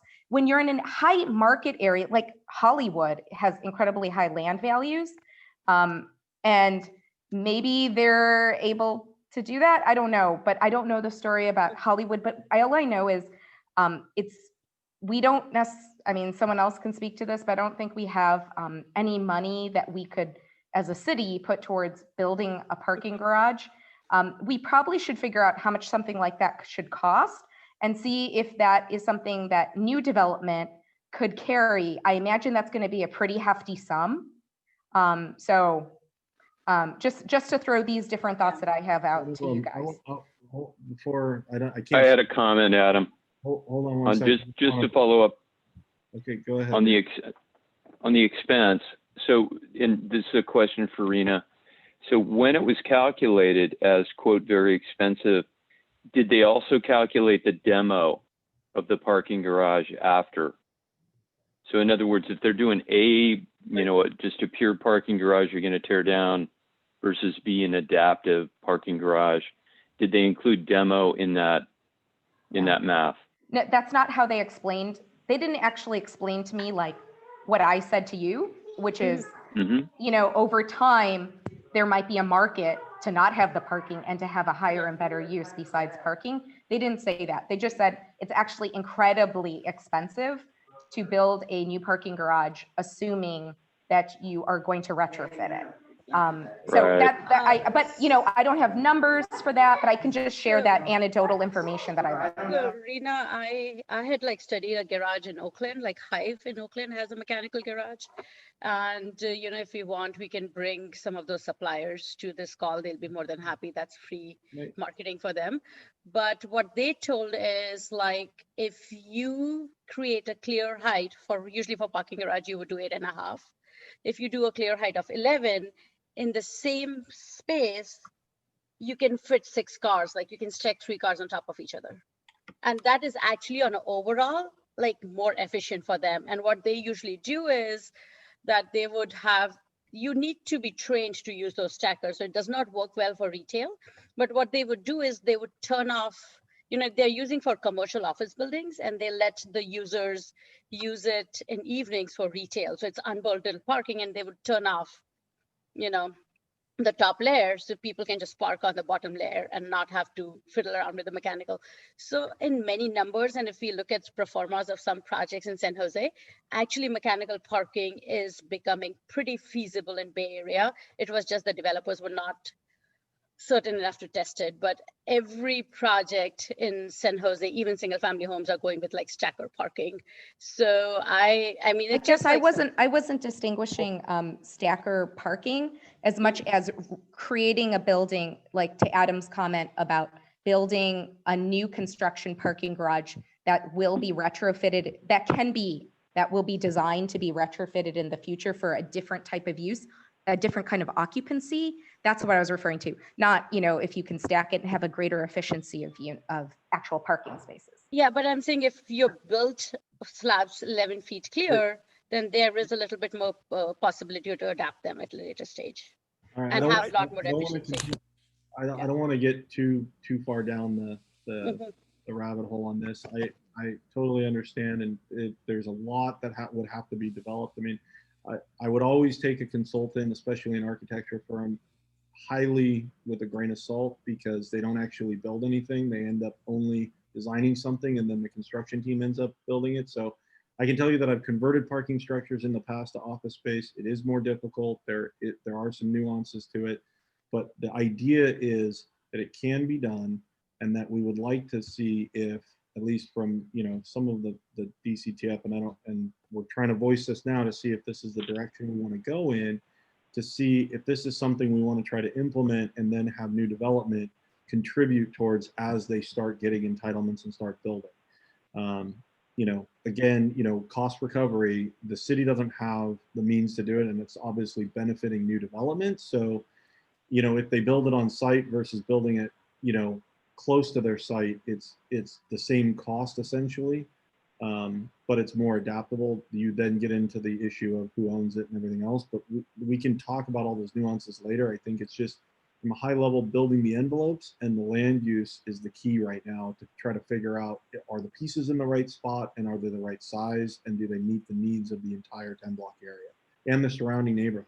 What we don't want to do is have the neighborhood have to pay the price in the early years of the overflow parking for what they want, which is a downtown. So we want to make sure that we have something in there to accommodate that impact in the interim, and then eventually hopefully convert it into another positive. So if there's another location or anything like that anyone from the DCTF is thinking about, we should voice that, but I don't want to get into the weeds here. We should be kind of at 30,000 feet.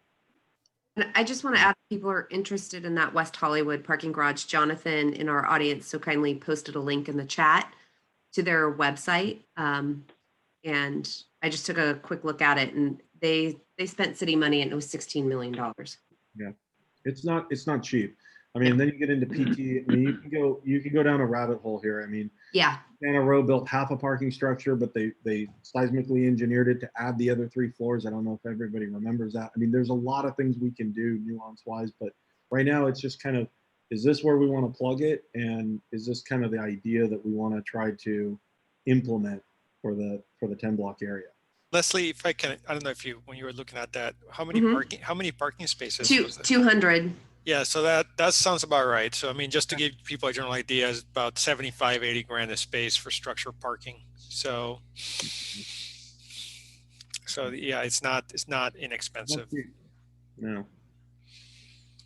And the reason I just, just a reminder, this is just as a thought in the back, that we did go to the full financial analysis, right, to determine kind of the cost of projects and everything else. So it's always refer back to that. Obviously, you can decide kind of what's more important, what's less important, but there's also that part that should always be looked at as you're kind of taking land use into consideration. So I always like to bring that back a little bit, because I know that was one of the key components of this study, making sure that we had the financial analysis as we made those decisions.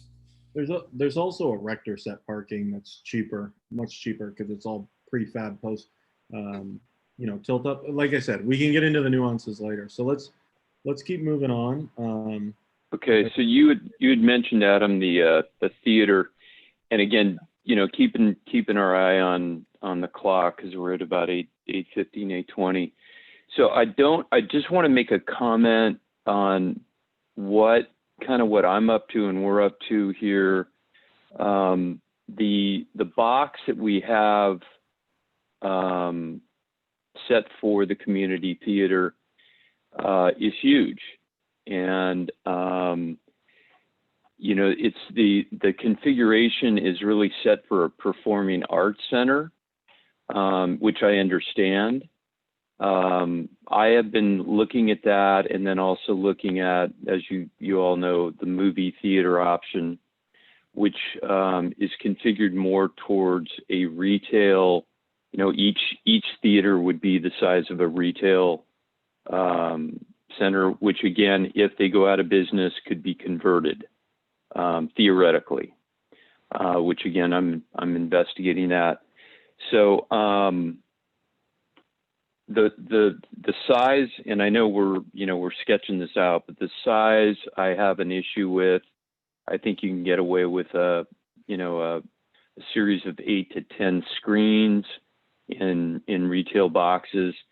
What I think it comes down to is really what is best for the downtown. And what's best for the downtown is to have an anchor like that, be it performing arts or be it a movie theater, and how many bodies are coming out onto the street after the show per night, per week, per month. That's going to, generate income for the neighboring retailers. So I'm putting that number together for, I've got about 3 sources that I'm working with right now to try to get that together. I'm hoping by the next meeting, if not the one after. But we've got somebody on the dais that has those numbers for performing arts, Butch. And if I could ask, to try to get an idea of not the number of shows, but the number of people exiting those shows over a set period of time, be it a month, if you want to do a year or what have you, and how many people that would put on the streets of the new downtown. I think that would help in our joint decision on what to do there. Yeah, and I'll leave it there. One thing I would say is that I'm more interested in knowing how many people outside of the university population are being brought in through those events, right? I mean, I'm just as an additional detail with the occupants. Well, and what I'm going to come up with is, just basic ticket sales and number of screenings per day, how many people attend. And, it depends on the theater chain. And then I'm also, working with this group called NATO, which is the National Organization of Theater Owners, to try to get a rough idea of how many people are coming out of an 8-plex or a 10-plex because they stagger the shows. And I don't have those numbers yet, but again, I'm working on that. So if I could jump in on this, two comments I'd like to make. One, if I could, Adam, jump back to the parking garage for a second, just 2 real quick notes on that. One is I would like to make sure that we are looking at that concept of shared parking, that we're looking at parking structures that are going to be around the downtown that could be utilized for a variety of different things and how that's going to impact parking. The second part on the parking garage is, and I'm trying to see it on the drawing, but making sure that we have space along the street for pop-ups, pedestrian, coffee shops or something of that nature. So we're not, especially on Homestead, it's not just a facade of a parking garage. Jumping into the theater buildings and things like that, Dan, I agree with you again about movie theaters, performing arts centers, and things like that. But I want to make sure that there's some understanding on this. A movie theater, a performing arts center is great, but generally they operate mid-afternoon, evenings, weekends. And I really think that the facility that we should be looking at should be something that can operate much more from an 8 in the morning till 11 at night sort of thing. So as we start looking at this theater building, we have to realize that streaming is here to stay. It's going to have a major impact on films. It's going to have major impacts on theaters. Performing arts centers in and of themselves are becoming dinosaurs. To build a 60, 70, $80 million building that only is used for 3 hours a night, 4 or 5 days a week, it's not practical, especially when you have a small footprint. So this concept of, and I can't come up with the right term, community building that incorporates possibly movies, possibly theater, possibly other events, different things like that, that can really operate night and day, is going to be much more practical use for that space. And I think we should look at it that way. That doesn't mean the front couldn't be a marquee for a theater, for a movie theater, things like that. But I think we have to think a little bit more outside of the box when we're looking at that facility. To jump in. And that's it. I agree with you, Butch. And that's what I want to do is to, right. I think, it's got to be a data-driven decision. Right. And again, I could be wrong on, if I come back and it's a morph, and we talk about something like that.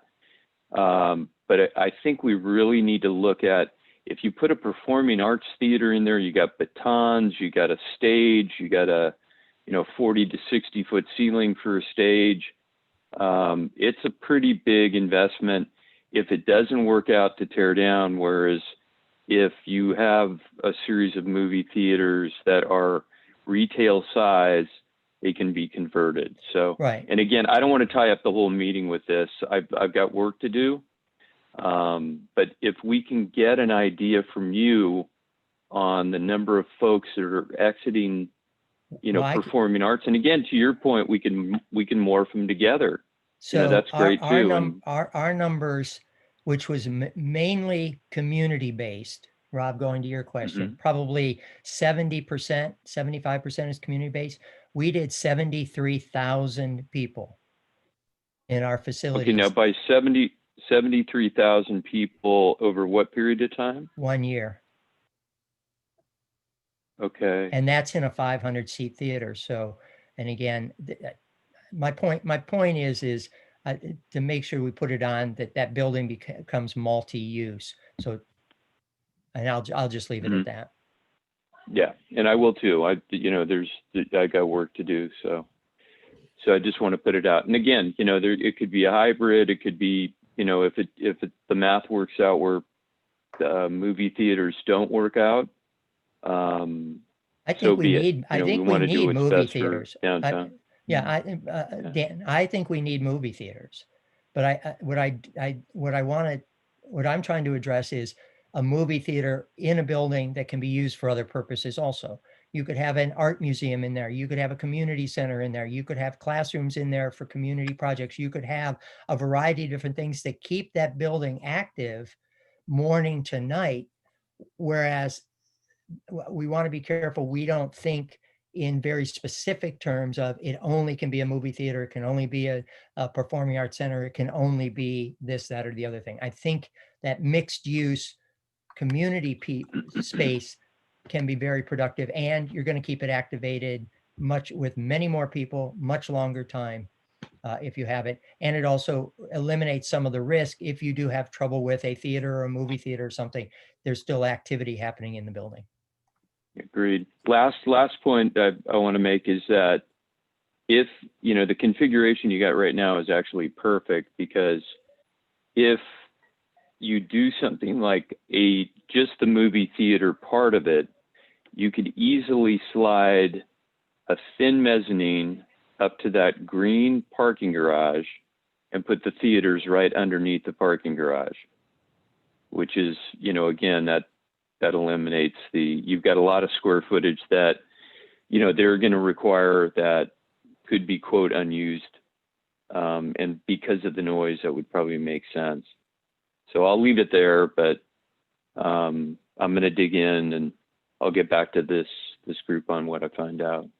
I have one other question since we're on this slide, and then if there's no other questions, again, I can't see, so co-chair, please help me out. But we'll move on to the next slide because I think we need to keep going kind of in the layers of the plan. But my question, I'd like to make a comment too when you have a chance. oh, go ahead. I like what Butch was saying about a multi-use theater. As a historical landmarks commission, I've always had this vision of having a small museum that sort of portrays the personality that we've lost due to the demolition of who we were as a community to present day Silicon Valley. Some of the places that I've seen that I've liked were in Europe, like the Prado magazine had a museum, had an area that was welcoming to the visitors who've never been there. And they offered small little movie snippets of here's the history of Spain or that kind of thing, whatever topic I was interested in. And I thought, how clever is that to promote your country, your city, your community through video? And it was very engaging and it made me want to just see the entire place and see what else it had to offer. So I like the idea of a multifunction space that could be a museum, could be like a visitor center, a historical museum, something that really speaks about that area that's been missing for 55 years. Great, thanks. Could I oh, ask one quick yeah, question? Yep. Dan, when you're doing your research, I really want to know what the marketing that drives the decision of somebody to bring in a multiplex. Well, how many parking spots do they need? Oh, they've got, yeah, I've got all that. That I've got. So oh, go ahead, Matt. Sorry. That's it. I just think that, you know, the critical thing is not how many people come out, it's what does it take to sustain it. And so, you know, as long as you're looking at that as well, I think that's important. And I think Butch's point is a good one, but I think, you know, figuring out sort of realistically, I love performing arts centers. They are really hard to sustain. I do too. They're incredibly difficult to sustain. And what you end up with is a dark spot. They're a white elephant. We're not going in that direction. My industry is not going in that direction anymore. Yeah. So I think, you know, figuring out what's going to work and, you know, again, my thing all along is what do we have to do to get what we want? And so, Exactly. you know, figuring out what the actual demands are going to be is going to be important. And I just want to get the data. And one last thing is I want everybody to Google, because Japan right now is COVID free, the box office they just had last weekend.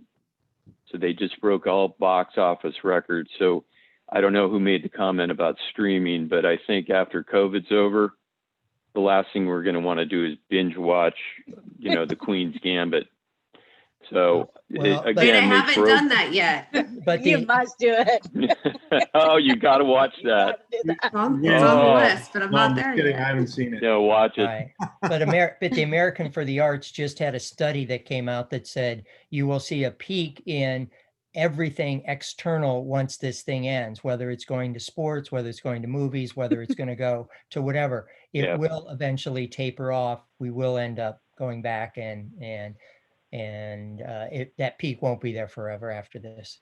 Well, one Let's comment see. I want to make is in downtown San Jose, I mean, they have multiple movie theaters and those have all closed. So I would be, you know, if anybody has contacts to, you know, whoever was involved in those projects to understand what happened in San Jose. And if we are interested in bringing a movie theater to this downtown, then how can we make that different so that the movie theaters or whatever theater situation in Santa Clara doesn't fail like the ones in San Jose did? The ones in San But no, Jose with all failed due because of, respect, with I'm sorry, yeah, Dan. go ahead, Butch. The reason they failed in San Jose was there was no critical mass. You had Exactly. specialty markets theaters like the Camera Cinemas that brought in art films and drew an audience from Silicon Valley, but mainstream theaters, it was much easier to go to the cinemas somewhere else where it was easy parking, easy access. So yeah. So, and to that point, to what Butch was saying, is so Jim and Jack, who started the Camera theaters in downtown, people were blown away. They succeeded because it was like, you know, Beirut in the 80s. And that's when they started. What they ultimately did is they sold that off and opened the Pruneyard Cinemas and succeeded wildly before COVID. So they were jamming. And what they did is they basically took the Alamo Draft House scheme and replicated it. So we'll see. I mean, and to Butch's point, I don't think it's ever going to go back to going in, buying a Coke, getting popcorn, and just sitting in a sticky chair. You got to have a differentiator, and that's food, drink, martinis, guys running around in black, you know, putting your drinks up and all that. So, and How Adam, about I blew it. I AR? went way over. Yeah, you're way over, Dan. Your 5 minutes was up 5 minutes ago. So I want to keep moving. I was on. going to keep it to, it's Butch's fault. Dan, let's just, can I sum this up? Dan is going to get some data from the theater companies that he's working with, and he can eventually, once he gathers it all and gets it all gathered together, he can present to us, as well as maybe Butch. If there, I don't know if you're interested or not, and this is more of a question than a statement, but maybe you want to, maybe you and Dan want to connect outside of the meeting and maybe do a presentation. Absolutely. On you know, the options and kind of the marketplace for, you know, a theater of any type, right? And you guys can maybe come into the DCTF, one of the meetings in the future, and say, hey, you know, this is what we've kind of collaborated on and think would be best based on the data that you guys both have pulled together from your own entities. I mean, that's the whole point of having a diverse group on this DCTF, is to be able to pull from, you know, different resources and come together to get a collective agreement. So. And Butch, I'll take you offline, but you're welcome to join these conference calls I'm on. So. All right, so I want to keep going. My question that I had for, it's really probably Manuel actually, is the existing building, which is, I believe, Downtown Plaza. I can't remember what they call it. The building on the corner here, the existing one. What is, I mean,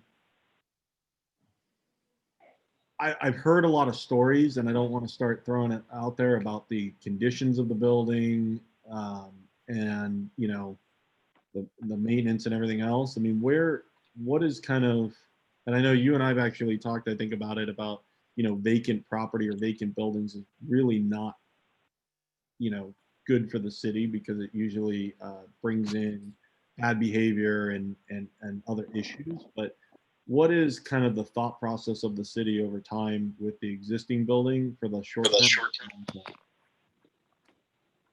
So yeah, so that's 900 Lafayette, I believe, and you know, we'd have the two properties we own there, and one expires. The lease expires in 2021. The other lease expires in 2022.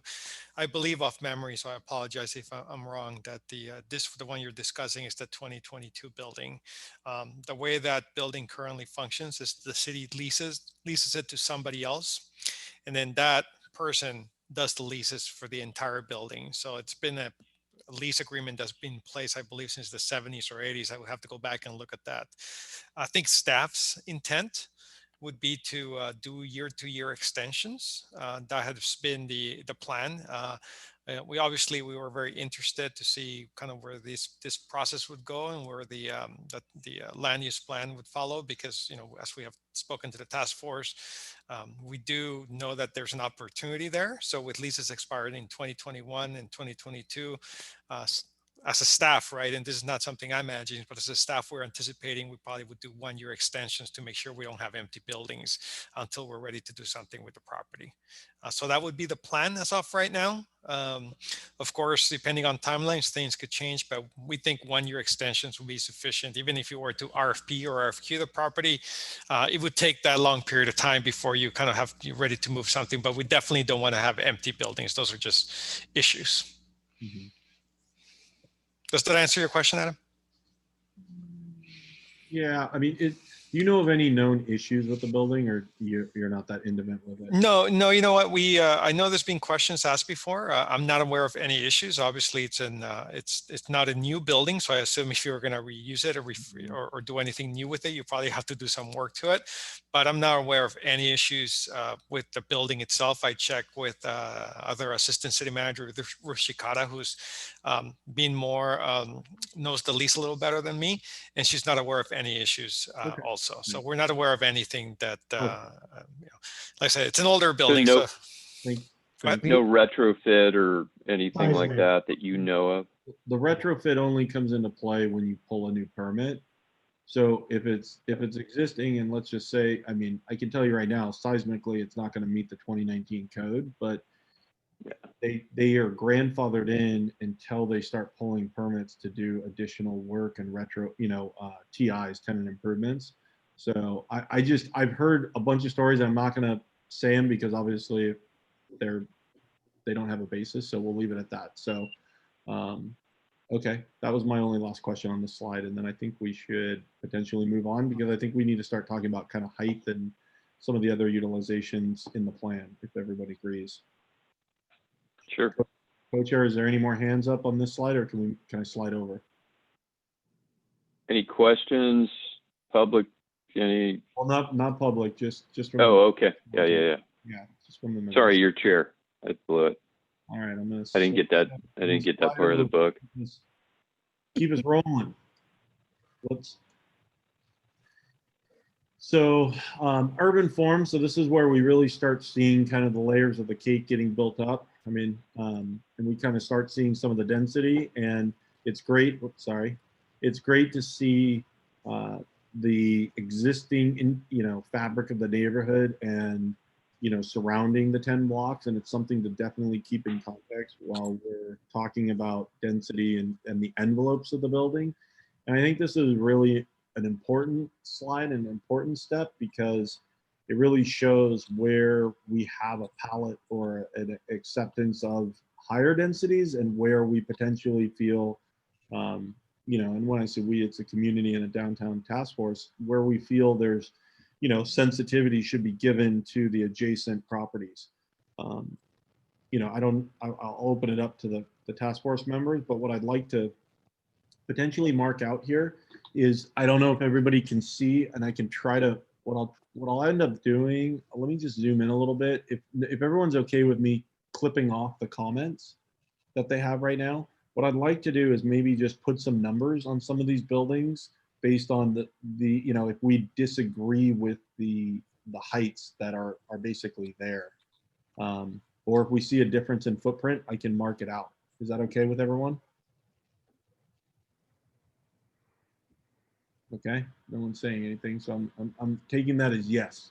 So we're gonna come in a little bit, just so everybody can see a little bit better. So, so it shows the entire 10 blocks that are here. I believe this is actually existing. So, sorry, I was actually counting floors. Yep.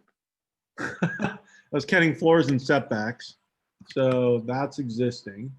Mm-hmm. So there's nothing we really in the near future. Oh, I can move that. That's interesting.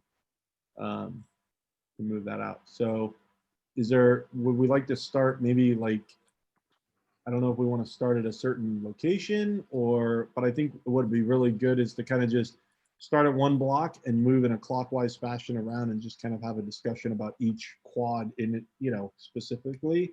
And we put on, if we want to change that form factor. Adam, why don't we start at Benton and Lafayette and move clockwise? Okay, I'm going to start right here. Great. Thank you, Rob. Key pieces, right? Perfect. The two that we actually control and can RFP the soonest. Okay, go ahead. You want to start? I'm gonna make a comment. Awesome. This little jewel of a building that we're gonna do is maybe a food court or something. I think that needs to be taller. As long as it has a transparency to it, especially at the first floor level, I think. Taller at Lafayette and Franklin, or taller at Lafayette and Benton? Adam, it's the little Franklin and Lafayette. Franklin, oh, this guy right here? Yeah, so, okay. I'm not saying it has to be 10 stories tall, but I think it should stand very unique and not I think I don't like San Pedro Markets. I think it's too low slung. It's highly successful, but we're building something new. They retrofitted something, I believe. And so we need to go a little bigger, in my opinion, as long as it's a very interesting, almost artistic piece of architecture and transparency. how many floors? I just want to stay at like a high level, so I don't want to even say. Yeah. Or I'm just trying to make sure we convey what we're trying to get at. So, do you have maybe a floor? I mean, knowing that the first floor is probably, let's just call it 20 feet by the time you actually build it in. Mhm. I mean, is there a height, and then each floor above that's probably about 12, 15 feet? Probably 15. I'd probably say 3 stories is at least 3 stories. Just for this little red nugget? Yeah. Is that what you're saying? Yeah. Okay. At least. Maybe 4 stories would work. All right, I'll say 3. How about we put a range? Yeah. Is that fair? Yeah. Well, let me jump into this too. Rob, I understand what you're saying. I take a little bit different slant on this, and this is, you know more about this than I do. My concern and the university's concern from this is making sure that that downtown feels like this is the gateway and the opening coming in. I think if we go too tall right on Franklin Street, it's not going to invite you into that downtown. My recommendation would be is, three stories I think is fine. I think you get anything taller than that, you start running into an issue that this looks like a hub of tall buildings that is not drawing you in.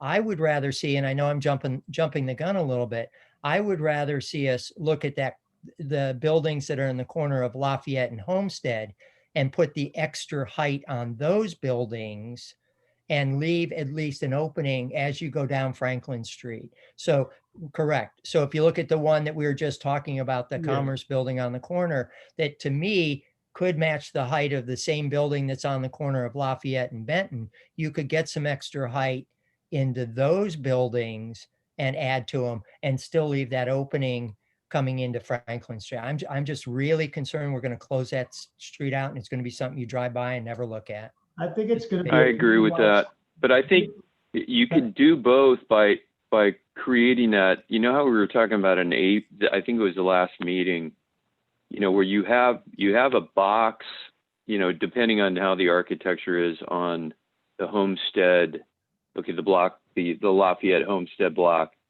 But if that were an A-frame, which is very atypical from what's across the street, and maybe you get up to 3 to 4 stories with that A-frame, but utilize 2 stories underneath that A-frame. You have a dynamic, piece of architecture.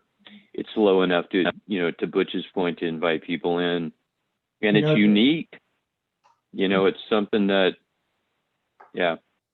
They do this a lot. My wife's family's from Latvia, and a lot of their downtown and even in the periphery do, live in attic, 2 stories even on some of these. So a lot of their buildings are 5 to 7 stories. 5 stories is flat facade, and then it angles up with dormers. But the thing is, Franklin Street doesn't carry all the way through. The street it goes pedestrian at some point. And so I'm not sure that there's going to be enough time for people to really, here's my feeling. I just don't think that this idea of having an opening there, I think it's more that there's an interesting piece that's translucent and architecture, and there's a there that's going to bring our people downtown. I think the problem that I have with this idea of having this opening that's wider is you're giving up a bit of real estate, and all these corporate campuses, you name it, even some of those malls, they have these entry plazas that you enter into, or roundabouts and stuff. I think it's a waste of real estate. I think if we create a dynamic downtown, I don't think about how I enter Campbell, to be absolutely honest with you. All I know is there's restaurants there and I want to go there. So that's my 2 cents on it. I think you have to have something that adds, I try to reiterate this as much as I possibly can. The goal, in my mind at least, is a place to be seen and to see others.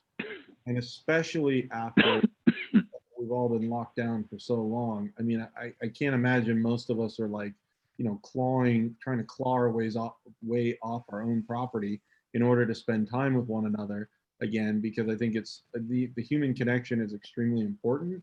And to Rob's point, I mean, getting there, we definitely have to have, to Butch's point, we definitely have to have something inviting, that, you know, shows people where, you know, that it's a place to go. But then at the same time, I mean, we shouldn't be so concerned with making this, you know, every development in the last couple of years has been called the gateway, right? And they're all trying to like create, like, I'm like, how many gateways do I need? I got a gateway over here that's crap.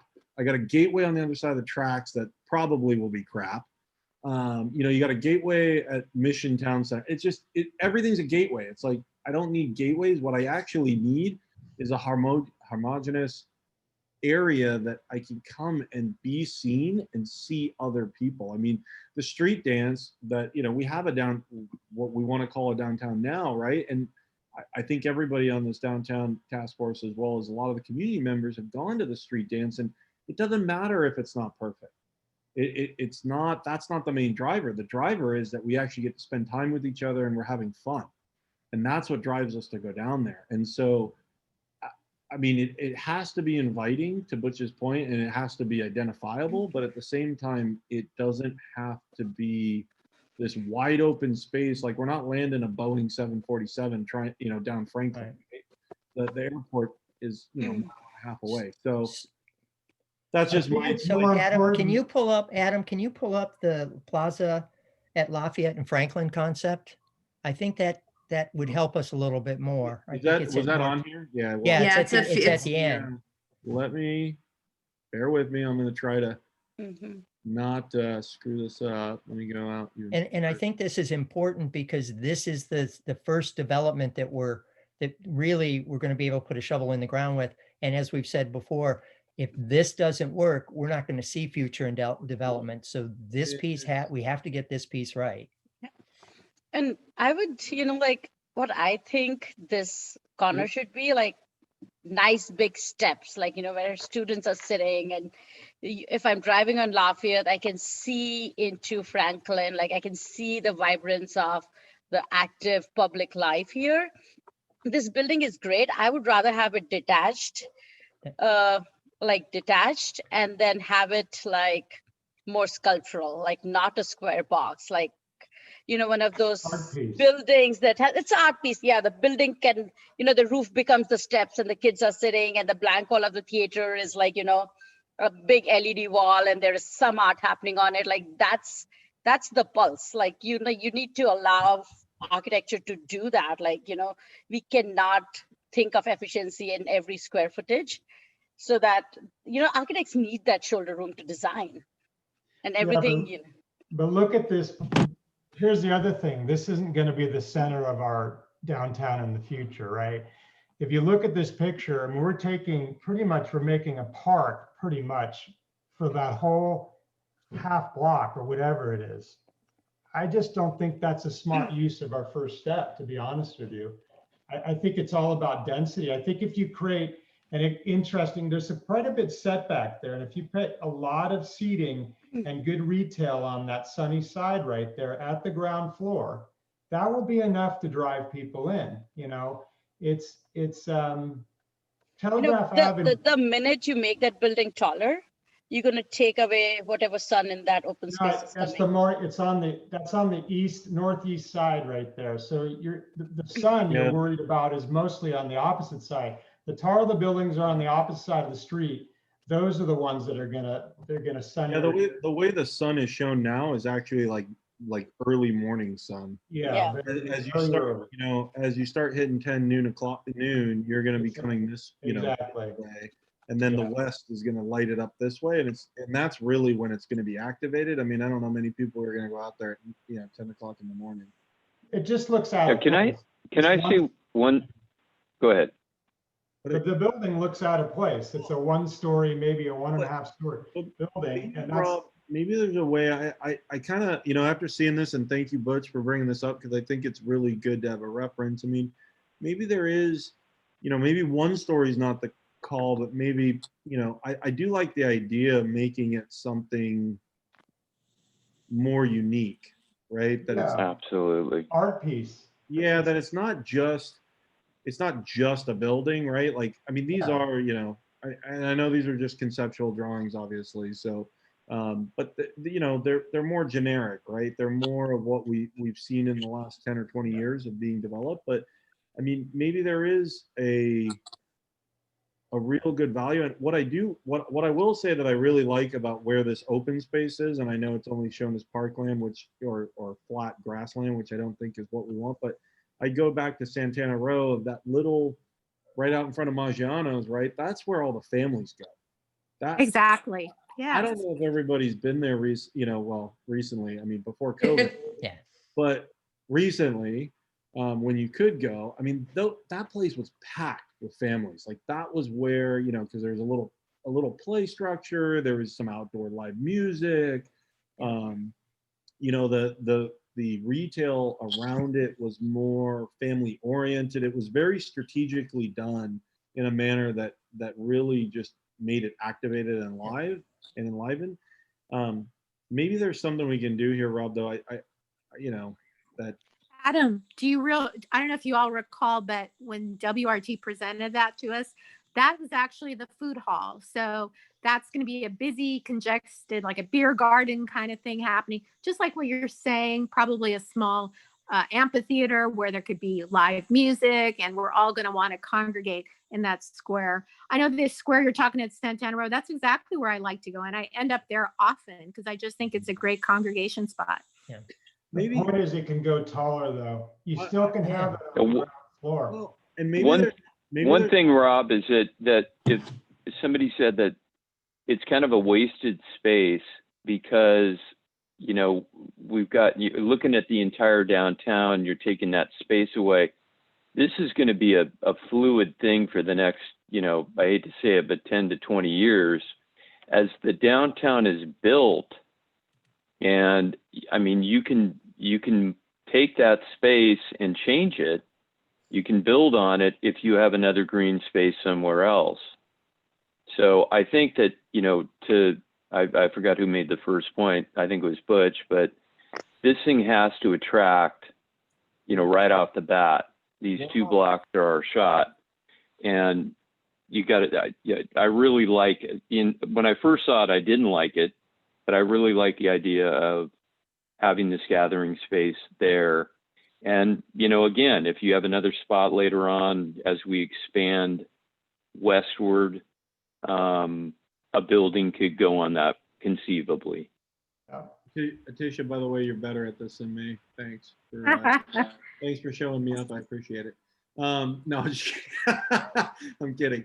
Well, I'm just kind of trying to reference, and so I think, what about, I mean, one of the things that I really think is important too, though, is having like space that where, I mean, I have little kids, right? I have an 18-month-old and a 3.5-year-old. And eventually I'm going to want to go places where I feel like I can let my kids have a little bit of leeway. I mean, and kind of release them into the wild per se a little bit more and still be able to have somewhat of a close eye. I mean, I'm a huge fan, everybody probably knows this, of rooftop amenities or on any structure. I don't care if it's 1 floor or 20 floors. I mean, it's something that I feel like using that vertical space and getting those kind of like sight lines is really interesting. I mean, maybe you do like kind of just a 2-story, Rob, where it's like a crow's nest and then you overlook the park. Sure. Have like your wine bar and you're like a little bit more adult kind of venue upstairs and then your food hall kind of downstairs. And I mean, I know this is getting really probably way too specific at this point. I'm just trying to get some floors and then I want to jump back. But I think there's, I agree that if we only build a 1-story, I mean, it could be just not dynamic enough. I mean, even Atisha brought up one of the plans you brought up, Atisha, is that the top one's a 2nd story, and then everything surrounding Santana Row is multi-story as well. I think really what makes pedestrians feel safe in that little area at Santana Row is that it is sided by 3 structures and people feel comfortable allowing, their kids to kind of have a little bit more leeway, right? Giving them a little bit more rope. And I think that's what's important. It's not so much that the structure is, 1 story or 2 stories, or 4 stories. It's that it's not secluded, but it's protected by the structures from vehicular traffic and or, boundaries. But here, Adam, Santana Row is a great example that there's really no, I don't get any sense of an entry point that's so unique and like inviting, to be honest with you. It's just become successful because there's people there, right? And there's excitement and energy. It's, I don't know. I mean, on the Maggiano side, it's a tall building on both Three. sides, you know? Well, everywhere. It's three. Yeah, so I mean, It is, but you have Stevens Creek and Winchester major drives going Yeah. by, and you have Valley Fair across the street. So there's other draws that are bringing you into that area. So it's less how to get into it. You know, it's there. You see Santana Row as a part of Valley Fair, as a part of that neighborhood. I'm trying to remember though, Butch, when they built, I mean, I remember when Santana Row burned, because I was in Circuit City, which is also another defunct company. I rode my bike and I was standing right across the street at the old Winchester Theater over here. I literally was standing like right here and watching this thing burn, and I could feel the heat. But I mean, I'm trying to remember, you know, when they finally finished it and it started to come alive. I mean, the attraction really was that, one, there was really nowhere else to go. I mean, the whole area, the region had been, you know, really looking for something like this. That's one. But then the other thing, I mean, you know, I mean, they have kind of a flavor for every walk of life. If you're in your 20s, they have, you know, the newer stuff and, you know, kind of a place to be seen. They have family stuff. They have business stuff. I mean, you know, wherever you are in life, I mean, they kind of have a, you know, a collective offering, right? Which I think is another thing that we haven't really talked about, but it's probably really important that we build into our plan. So I would go with Rob. You know, multi-story is fine. Maybe it's just the design of the building that makes the statement. It is. I would agree with you that. I was just, you know, I'd said originally, you know, 2-3 stories, something that high. I wouldn't see this as a 10 or 12 story building because I see it as, if you look at you're already creating a tunnel with what we have there already with 6-7 stories. So just something that attracts you and draws you in. So I think we're on the same page with that. I think a few things I would just kind of mention on that Santana Row Square is, if you can zoom into it, Adam. This one? Yeah. So I think few thing is like, yes, there are like tall buildings on two sides, but it is balanced by you know, like lower building on one side. So I think the idea of like this smaller food hall was to give that more flexible lower height thing. And like, if you think like these two buildings, let me show in mind, like these two buildings, if they became higher as well, what this space will feel like, you know? So like there is that balance of Those should be higher, right? Yeah, so I think that's what the current design depicts. Like there are two edges which are super high, and the street, things across the street are high, but the rest of it is low. So like there is that balance of scale and feeling intimate. So that's something. And the other thing I really wanted to mention is like, how do you create spaces where people look at each other? It's not by benches. It's really creating the edges that people can just rest. You know, you see how much landscape they updated. If you see the older landscape plans of this plaza and they updated it, it has changed how it's used. They have added the playscape. They have added these edges that people just sit and relax. It's not the benches. It's just giving these seat walls that people relax. And you can give them when you have a little bit of scope in your landscape to play with the landform. Like this is landscape design 101. Like you cannot make flat places people looking places. Like you just cannot.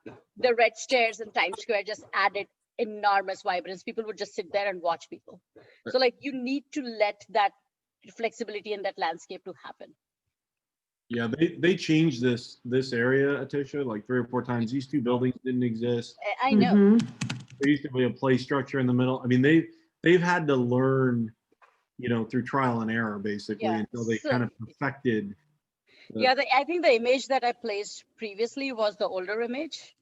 And then this is like newer. I think I've visited it both before and after. So that's the older image without the play structure above. Yeah. All right, well, let's jump back and I mean, I think this is good, but I just want to keep us moving because I know it is 9 o'clock and I'm sure everybody is definitely wanting to get going on their evening. I'm going to say one thing, Adam. that you'd mentioned what attracted in the first years. They leased out the whole top row of, I think it was one side to artists. And that generated, again, this is aside from the park, but to keep the spaces flowing with people so they could tour those buildings. They had the whole top, I think, third and fourth floor for artists for about a year. Okay. I didn't know that. Yep. Yeah. Well, how about if we say 2 to 3? Yep. 2 to 3 potential. I'll say 1 to 3. How about that? 1 to 3.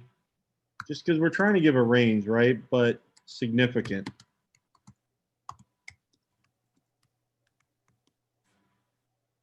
Significant architecture. I know nobody can read that probably.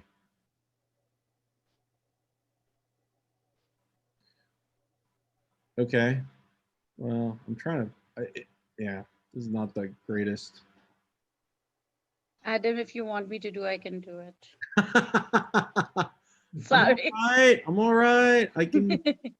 Here we go. I think there we go. Doing good. I figured it out. Good. I figured out how to make a You're white doing box. good. Yeah. Now what I can do is figure out how to make an arrow.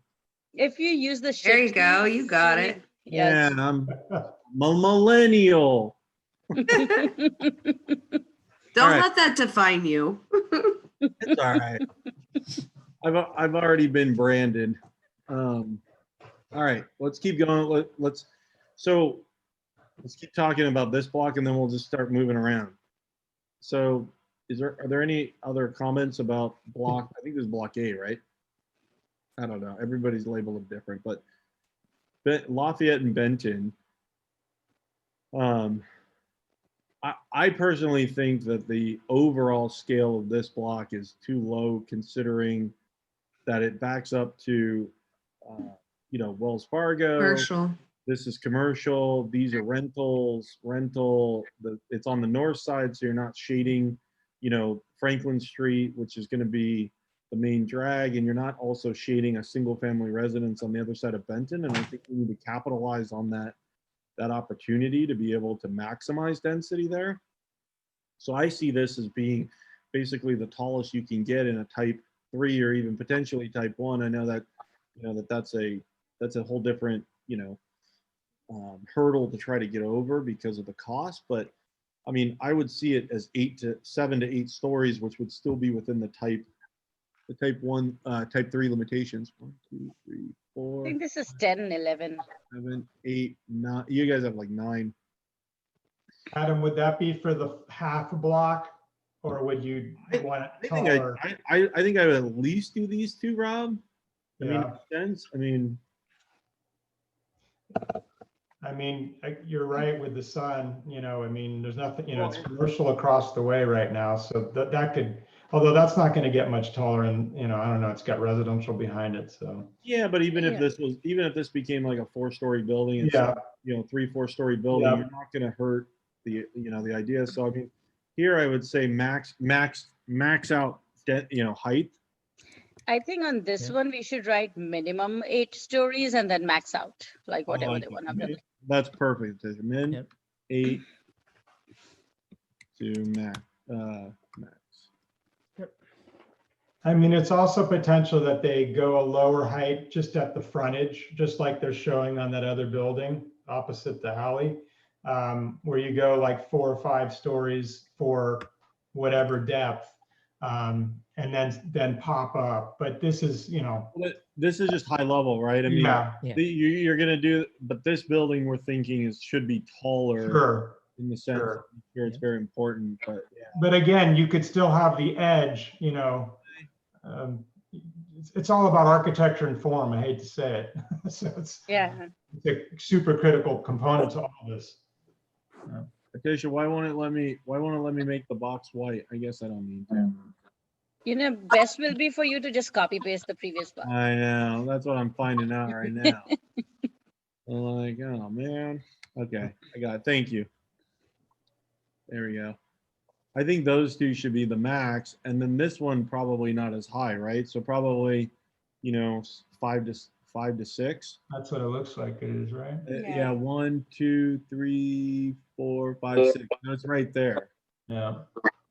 I think most of these are like 2 plus 3 or 4, 5, kind of podium plus. Mhm. Why the heck it's it all, let's look at that, Tisha. It all, I don't know what it did. Hold on. Is there an undo button? Hold on. Control Z. There we go. I know. Thank you. I know.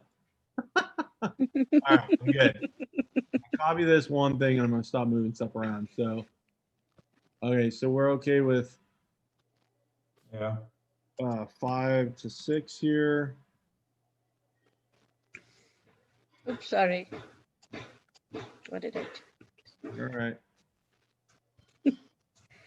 Okay, so that's the first block. So now let's start going clockwise. So on the north, on the south side, the Homestead and Lafayette side, what are we kind of thinking? And it looks like WRT already had a parking garage slated for this because you can kind of see the ramp here.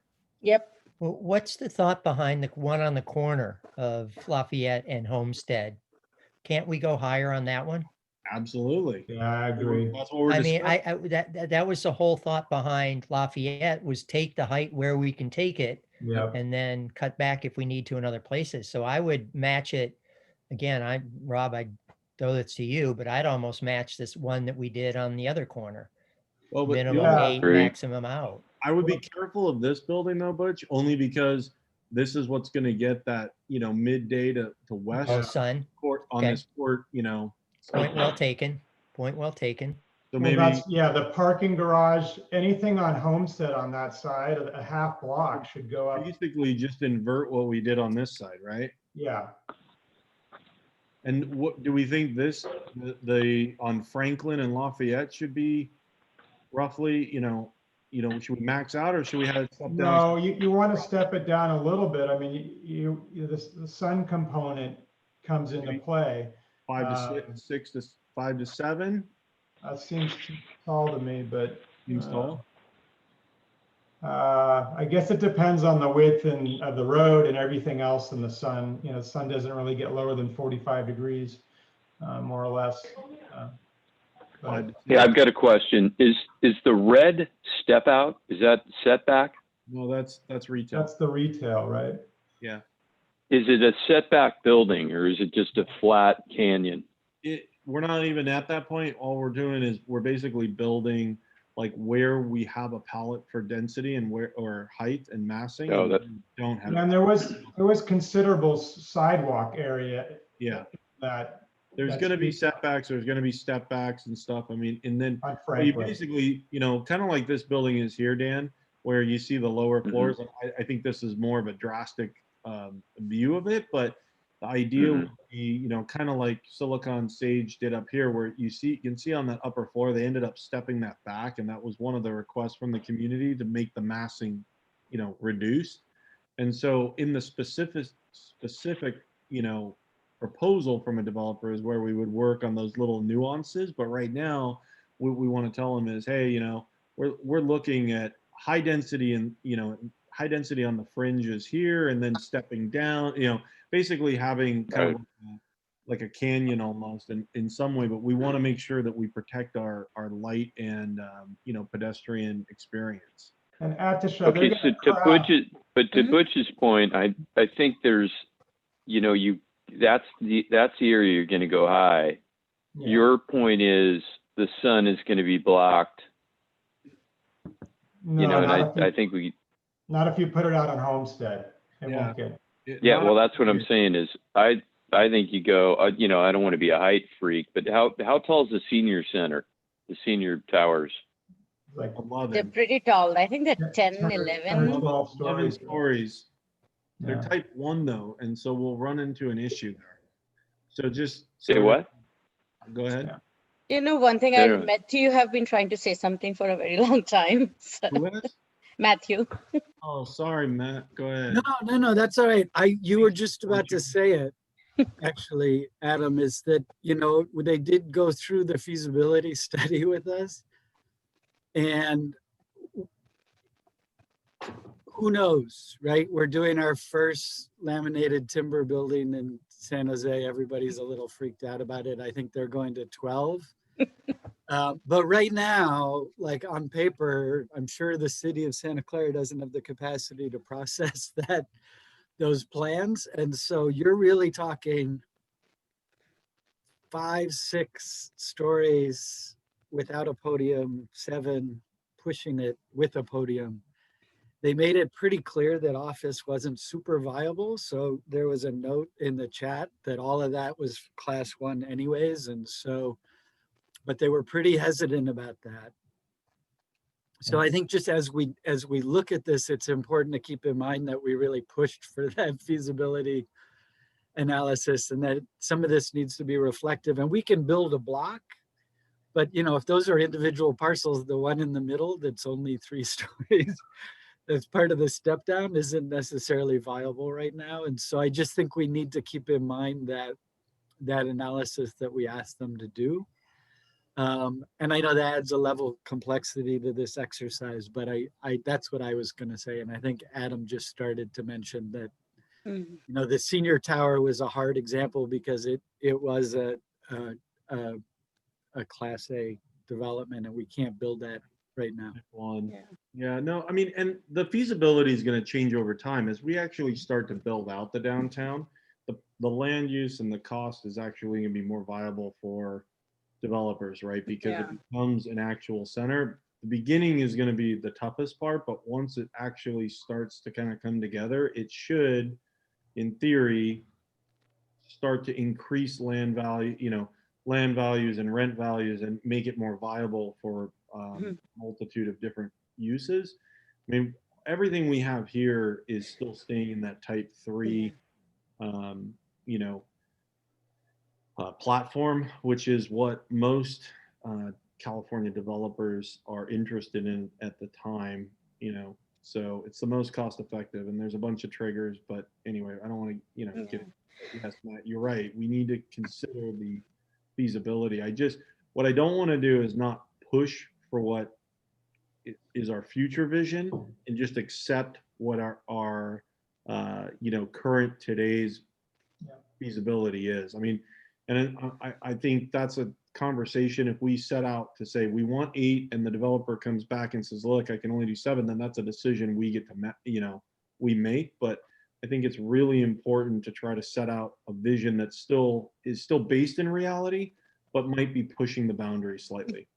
But Adam, you could also put in up to 10. We could, in the precise plan, we could say up to 10 stories. Yeah, I Doesn't think mean they build it, right? Oh yeah, and there are systems. I mean, just so everybody knows, there are actually light gauge metal framing systems that have actually been approved recently for state of California that give it a type 2 type construction. So things are always changing in the industry, and so we have to make sure that there's some flexibility in here. So I mean, if we put in minimum, which I like, that I can't remember who suggested it, but maybe we do put in minimums, and on the minimum properties, especially the ones we control. I know Manuel will hate to say this or hear this, but I mean, as a community and a city, we have the ability to hold out for what we want. It's going to depend on time or getting the exact, something that's going to be longer lasting. So it's our decision. We actually control it, and I really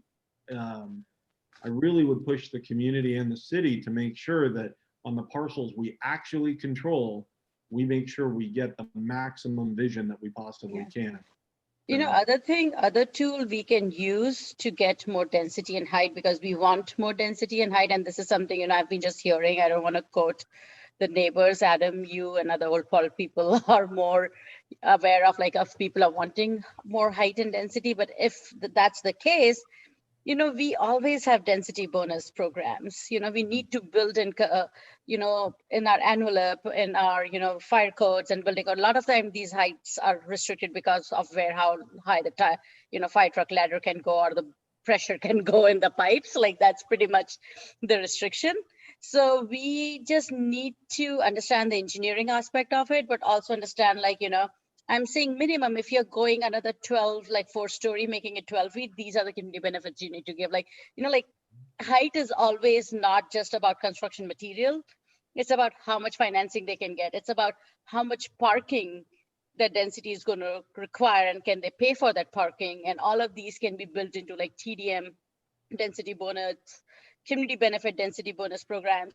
So like we just need to like leave some of that flexibility. So I think like doing minimum is better than maximum. I feel like maximum is a little, I feel like the maximum height requirements have left innovation out of construction industry in many ways. If there was none of those requirements, people would be more innovative. So I think minimums is better way. And I think I think El Cerrito has a really cool design guidelines very recently done, which are all about sun and shadow. So they don't restrict height so much. What they restrict is like hours of sunlight and shadow in the building massing. So that kind of makes it more exciting for architects to respond to. Adam, I just want to say regarding the city properties, I mean, obviously, ultimately what happens at those locations is going to be up to the city council to make a determination. I think from a staff perspective, we'll take a look at it, and that's why we have a task force so they can make a recommendation. The only reminder I always make is that I think the task force has kind of told us there's a lot of things that they would like to see happen, a lot of different things that they would like to see funded in the downtown area. And these properties could be one of those funding sources, depending on the revenue it brings. So it's just that balance. So obviously there's wants and needs and where the funding comes from that. So it's just the balance of all of it. But certainly from a staff perspective, we haven't kind of made a decision on a recommendation or anything. That's why we have a task force process. So that's my intent, is just a reminder of that. But if the task force kind of thinks that this is a good place for certain things that maybe bring less revenue in for other things that the task force might want, but it achieves certain things at the city parcels, I totally get that. So just wanted to provide that perspective. No, thank you. I think that's definitely something that's in the mind of many of us. I mean, maxing out the opportunities that, in these two blocks, because they're basically free and clear, is important, because it's going to be that catalyst, right, to get all the other things that are on our list. So that's a great point, Manuel.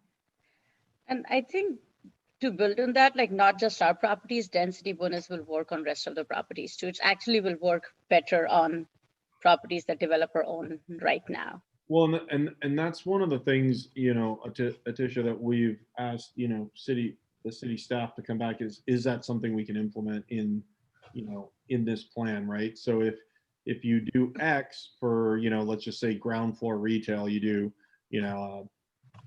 whatever, 0.5 FAR, you get no density bonus. If you go up to a 1 FAR or something, or 0.75, then you can get 10%. I mean, those are a later, as we start kind of moving down the process, right? I mean, what I'm trying to do is get kind of an envelope, because one of the things I think is going to be really important is once we kind of lay this out in height, I really want to get a lot of community input on it, because and I'm hoping a lot of the community members are kind of listening to the discussion we have here, because like I've said before, we kind of have to pick our poison. All the things we want versus the amount of money those things cost, and the limited resources we have available in these two blocks that are city owned, we can generate the revenue to get what we want. And so, I mean, the way I see it is, I mean, we're taking the information we have and we're trying to maximize its value to, as we start, kind of marching down Franklin Street, hopefully it'll give us some opportunities to do those public spaces and those public community benefits. So no, this is great. So I want to keep moving on, because I think everybody would be happy if we closed off at 10 o'clock. So that is my goal. So I want to spend another 24 minutes on kind of getting through this, and then we can spend the last 15 minutes on public comment, because we do need to spend, allow them some time to review. So if we can just kind of stick on topic of just talking height specifically at this point for, each section, and then we can, another meeting, we might be able to start talking about the nuances of each block. Maybe we dissect each block individually in future meetings. We can talk about it later. So is it possible to get a number for this, of what the downtown task force is thinking?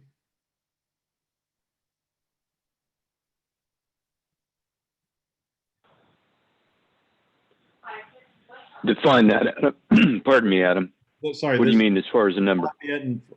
Lafayette and Franklin, we were kind of talking about how we were going to go high, thinking the opportunity to go high in the back was, you know, on the Homestead side was good because you have the Legion and a couple, you know, businesses, rental housings here, and the sun's coming in from the south. So, but we want to leave an opportunity for the, you know, the open space to have, you know, feel inviting and have sun. So what are we thinking height wise for kind of this building that they kind of have laid out? I might leave it as it is. I mean, I think a sun study is critical. So yeah, five or six then, Rob. Yeah, well, is that what that's what it's got? Right? It's and six. they can set the first floor back. You know, they can massage it. Yeah. So, yeah, I think it's fine the way it is. Okay. That's just my opinion. Let's keep moving clockwise. So this is the parcel that partially right now it is parking lot for the plaza building, but it's also where the courthouse sits on part of it and actually sits on Main Street, as well as provides parking for the courthouse, just for a reference point for everybody. Oops. So right now they have 1, 2, 3, 4, looks like 6. So again, here, at least in what I was thinking, because it's on the south side, and again, half of this lot is owned by the city of Santa Clara and half is owned by the state of California. And with a lot of, I think there's only one residential unit and it's actually a rental. The other ones are all converted into businesses along Homestead here. And then you have your 11-story, the senior housing. I was thinking of kind of doing a similar process where we potentially max out, the type 3 construction at least, or saying to Tisha's point, minimum, we would like to see a lot of height in this area, because it's not impacting single family residences. Are there any comments? Oops. The one issue is sun, but I think you've done the analysis on that, and it's not as severe as we thought. Mm-hmm. Yeah, again, because the sun is coming over on that side, the side that is okay, where your cursor is right now. If you move to the north of Franklin, over just a little, there you go. That's the area that people are going to gather, get sun. Mm-hmm. So maybe keeping that's the thoughts. Maybe keeping this building, the back building, maybe growing the back building and maybe shrinking the front building. I was thinking of tapering kind of, from your right to left or east to west. Like that. You have, maybe step it. Yeah. So it steps down so it's high back here, steps down as it comes towards Franklin. Yeah, those 2 blocks. Yeah. Okay. Now, again, this goes back and Anna can attest to this. I think we were talking about this years ago that, you have a higher, a higher building that tapers down as you go towards Maine. Yeah. And then on the other side, the same deal where it tapers up as you go towards Jackson. And again, now you're going to have height issues, because of the, depending on what the residences are across the street. But that's an idea. I interrupted somebody, sorry. No, I agree with Dan. I think that's a good option to go higher on Homestead because it's just there are no residents there. And you do have a 12-story building there anyway. So it makes it's total logic. So yeah, I think it needs to be lower on the Franklin side. I agree. And the beauty is the people that if those are apartments or housing units, they're going to get great southern exposure. That whole facade just going to be lit, so because there's nothing to the south of them, right? That's of great height other than there really isn't. So, yeah. So just one thing I want to check, I think, Rob, you might have the answer. in the podium with wood frame, like what's the maximum height? My understanding was like 2 podium and 5 wood frame, so that would be 7.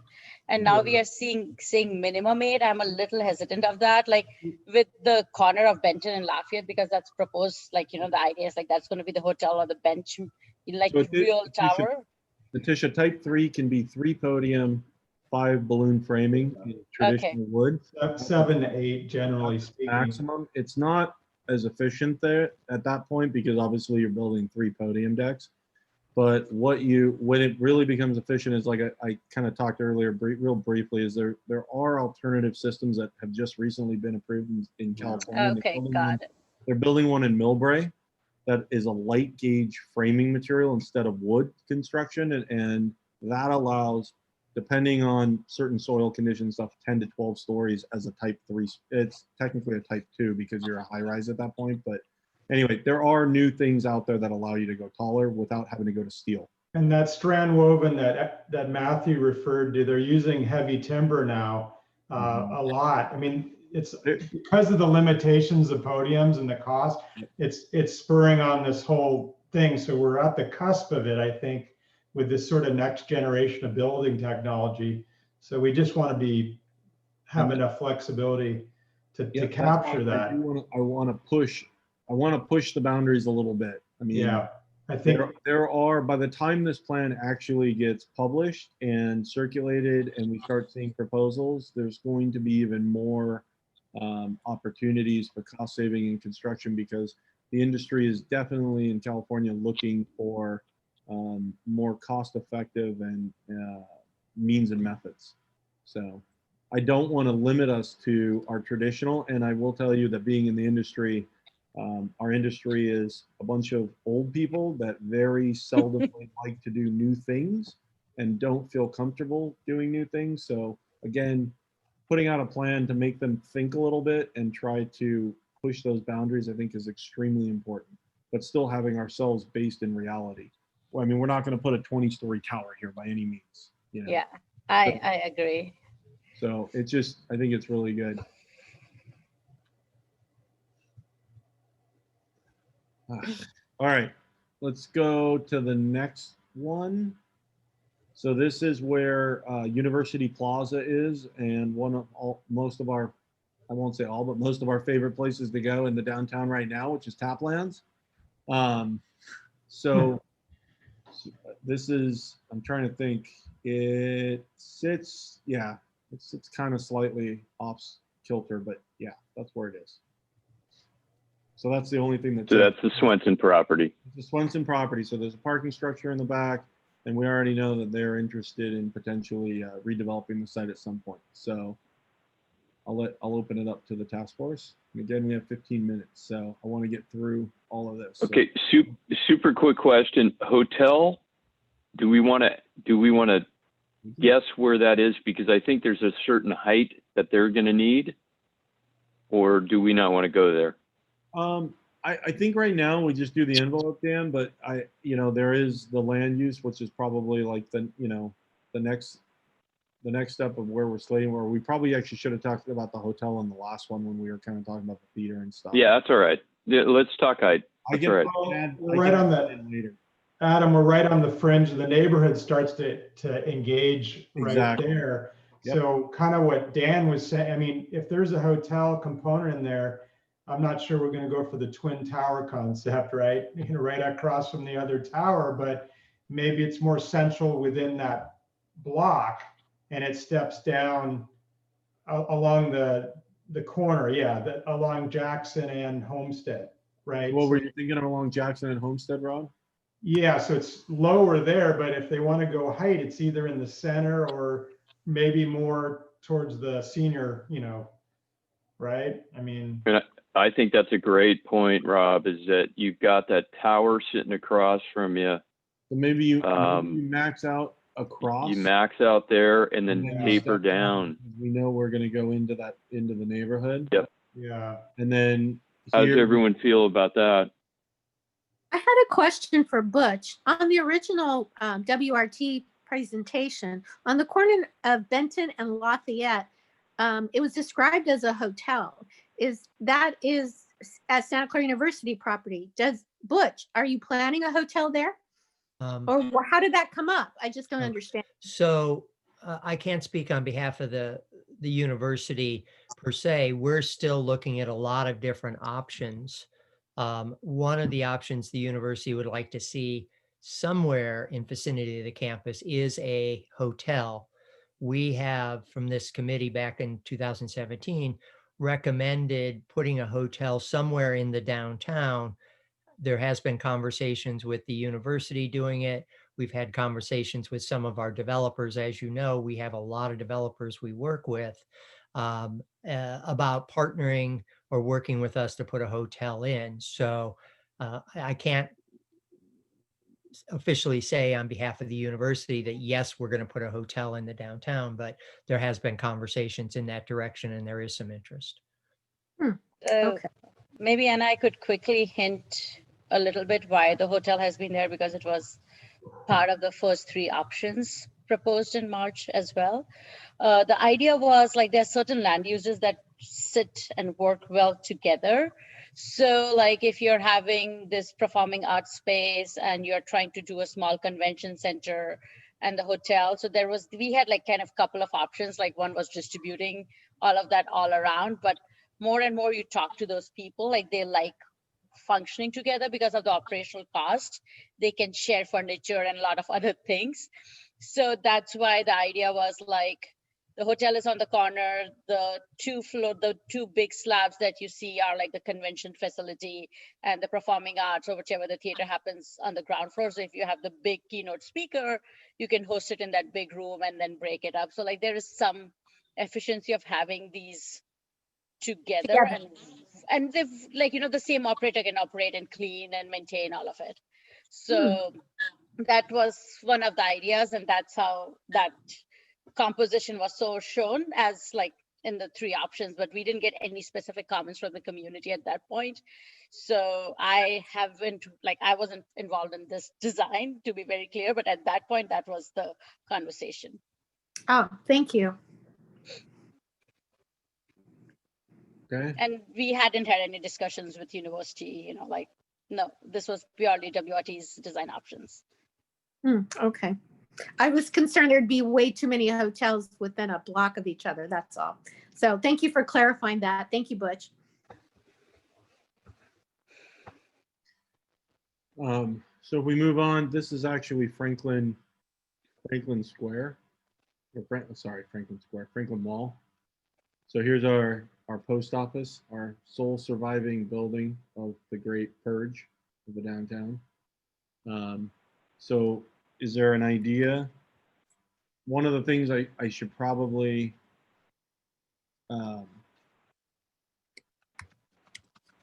state is that I'll put NA because we're not going to touch the post office, right? Would everybody agree on that? Maybe you should just say historic and preserved. Well, I don't have room to write all that.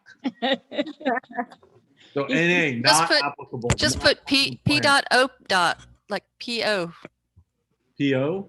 Yeah. Post office. Okay. P.O. Okay. Oops. Yeah, that's fine.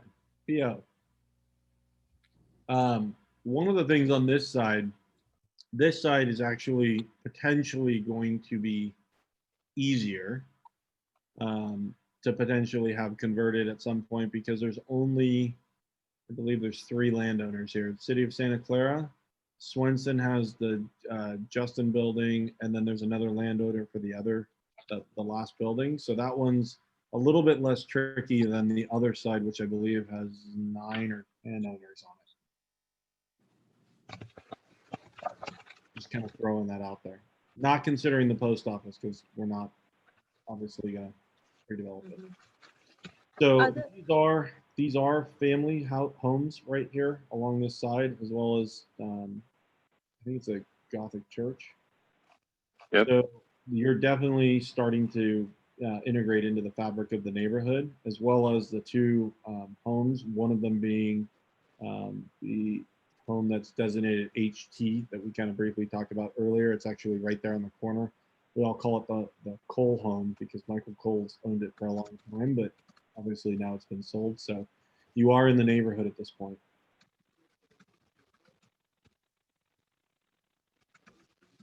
So what's the height right now, Adam, on that building you had as you go up, up, up, up, up? So the one closest to the homes. And they look like they're all 4, Dan. Okay. That's what it looks So like. what's the feeling, you know, on the quad side about a 4-story sitting across from homes? Well, they're Isn't that what we're two-story doing homes. on Benton Street though? Well, we Across haven't from the Victorians? we haven't gotten there yet, Butch, but right here it shows 3 stories along Right. the side. And then step back. And then step back. I think, and And actually, you know that's what I was going to suggest Hold on, real over quick. there. Let me zoom in a little bit because we're starting to get kind of far away in the plan. But you can see here, I just noticed, oh, great. It's gonna. Oh, it is step back. Yeah. It is actually step back. So if I move this guy a little bit, you can see it's actually 2 stories across, and then there's probably a, 30 to 50 foot step back there. So it is they've already thought about that treatment. So that's really nice to know. I still think they could go to 3 stories. I mean, across from the 2-story houses. I mean, it's. Well, how about this? I mean, one of the things to Matt's point from earlier, kind of parlaying off him, the financial study came back saying that for sale townhomes actually work. Yeah. From a feasibility standpoint. Maybe we talk about, lining the preliminary outside with, townhomes that but the residential factor to give some protection, as well as add some for sale housing stock to our area, which I think would be desirable for some people. I mean, people bought places in Santana Row. It's definitely a acquired lifestyle, but if they're into it, they're definitely going to be into it. And they could be 2 to 4 stories. They could be one above the other, like brownstones. I mean, they really. Yeah, I mean, Atisha, you live in the north side where they built all those 3. I think they're 3 and a few 4-story townhomes up in Rivermark, right? I live in one of those. There you go. How do you like climbing all the way up all the flights of stairs to your master bedroom? Actually, I've been lucked out. We are 2-story, but 3 stories still go. 4 are difficult. But if they're 2 separate units, people, younger family would buy. Usually the ground floor might be a little bigger because you have to step back on this, this after the second floor. So people want to buy homes. They want to personalize it. And if it's affordable, it's like a good missing middle housing option. Matt, you can speak on it. There's a lot in San Francisco Adam, that have been turned into duplexes. They're 4 Yeah. stories, and they just, like you said, the owner owns the lower one. They rent the upper out, or whatnot. So Yeah. I have a question for staff real quick. Is it possible to mandate for sale housing in areas or no? No, not at all. My only concern will be like the way we allow townhome, and I don't know how detailed zoning layer we're going to put on it, because if we just make all these 10 blocks red color and say that townhome is allowable use, we might end up only with townhomes given the current market. So Atisha, I had a question for you. Is this kind of Fremont, if we're so? That's again, I don't know the viability of retail on that side, but if we're just building houses on Benton, which is the way it looks, are we doing a Fremont here? The thing is like how we write it. If we say, yes, we can do like, this is the townhome cap, and like, yes, you can do a single row of townhome aligning Benton and Homestead, we will get high density. But if we just put a big red color on all 10 blocks, the way current zonal plan zoning is, and say that townhome is an allowable use, you might just end up getting a lot of townhomes. Like that's the difference between like zoning and like form. Like we are saying, yes, we will allow townhomes on Benton and Homestead because it works well with our neighborhood. It's a strategy to blend with our neighborhood, but that doesn't mean you can only provide townhomes. Like, that's a regulatory if and buts as when these zoning codes get written, and Rena and Leslie are pretty, they're experts in this more than I am, how these gets interpreted and fought upon on a daily basis. But given the current market, if we say townhomes are liable, we might just end up getting a lot of townhomes. And those they don't pay for community benefits. You cannot get retail, you cannot push and pull. What happens with a lot of and this is I think Matthew's expertise is a lot of housing happens market rate with affordable for 10, 15, 20 years, deed restricted, and then they're able to condoize it and sell it.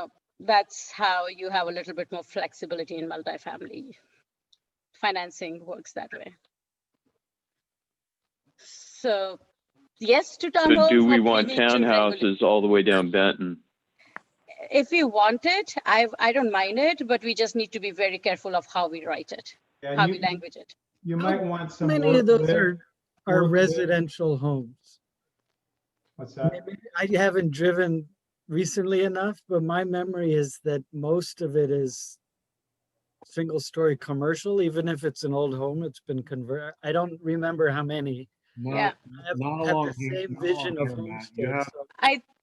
You have a lot of single family homes. You still have some this is a business, but these are all homes. I think after Jackson, it's most homes. There's a daycare, a senior center. Down here. There's an attorney office. I've walked every house for site analysis. So. So there is some residential there. I'm not remembering it correctly. Yeah. That's what you're saying. Okay. But Adam, you might be able to build in true work, live, or live, work, however you want to say it, or you say something on the corners to preserve sort of that element of the capacity to have. I think what we need to do is probably, to Tisha's point of being careful about how we potentially convey what we're looking for, because it might not be what I'm hearing is we're not saying that it has to be townhome specific. We're just thinking of that as a use because it's something that fits the form that we're thinking would integrate well into the neighborhood. But obviously there's other uses. You can step down a multifamily. To your point, Rob, you can do work, live. There's a multitude of different things. So I think what it comes down to is the most important thing is that it steps down in a certain footage mark from Benton and Homestead in these areas to allow integration into the existing neighborhood. I think that's. Leslie, could you talk just a little bit about the zoning reforms? Because I think that a lot of this is actually covered in kind of stuff that's being applied citywide, and it may create more flexibility and still realize the intent. What would create more flexibility? I didn't hear the first part of your. So currently the zoning standards restrict the heights across the street from single family, and then there's a sort of a sightline requirement. And where is that written, Matt? So I don't think there is for this particular area. I think you have it in Leslie. You have it in El Camino Real, right? We do have it for El Camino Real, but that's citywide, Matt. It does not exist. Not currently. But isn't that in process citywide as part of a general? Correct.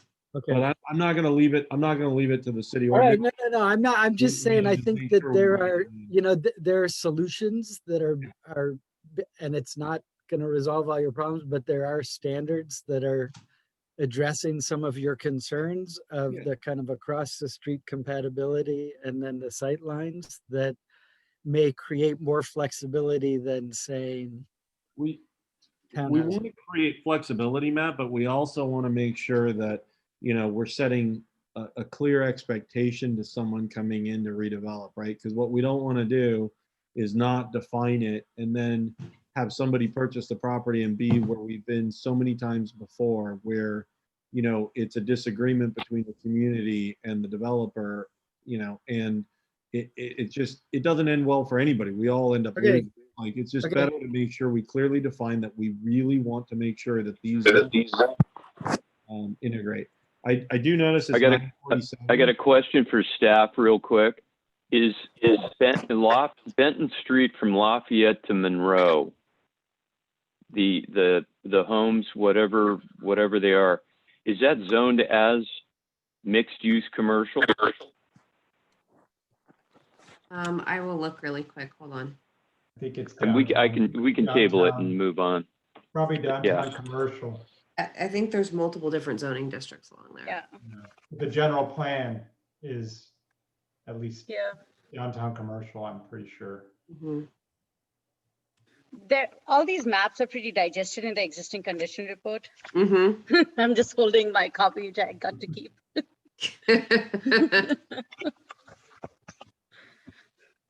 It's mixed. That's what I was saying. I think up till not Jackson, what's the one before?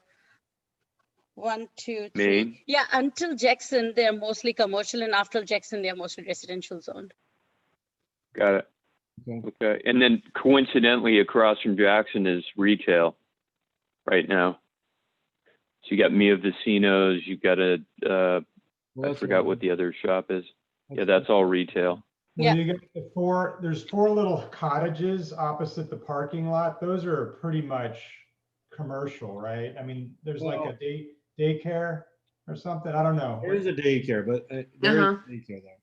But there, so but you have a lot of single family. I mean, they could only, Rob, you've said it multiple times as the neighborhood becomes more enriched and enlivened, some of these places that have been converted into non-habitable, non-residential uses might end up coming back because people want to live close to places.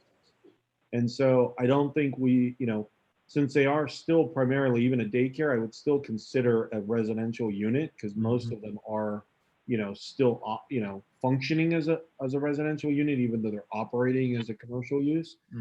Flipping it back is, not much effort, right? Or cost. Yeah. So I don't want to, what I don't want to do is basically condemn this side to basically, becoming commercial. I want to make sure that, there's a nice integration as it kind of, reaches out into the other blocks.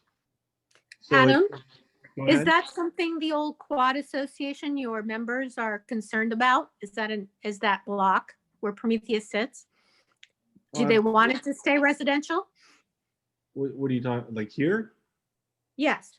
Yeah. Is that, This is a commercial building.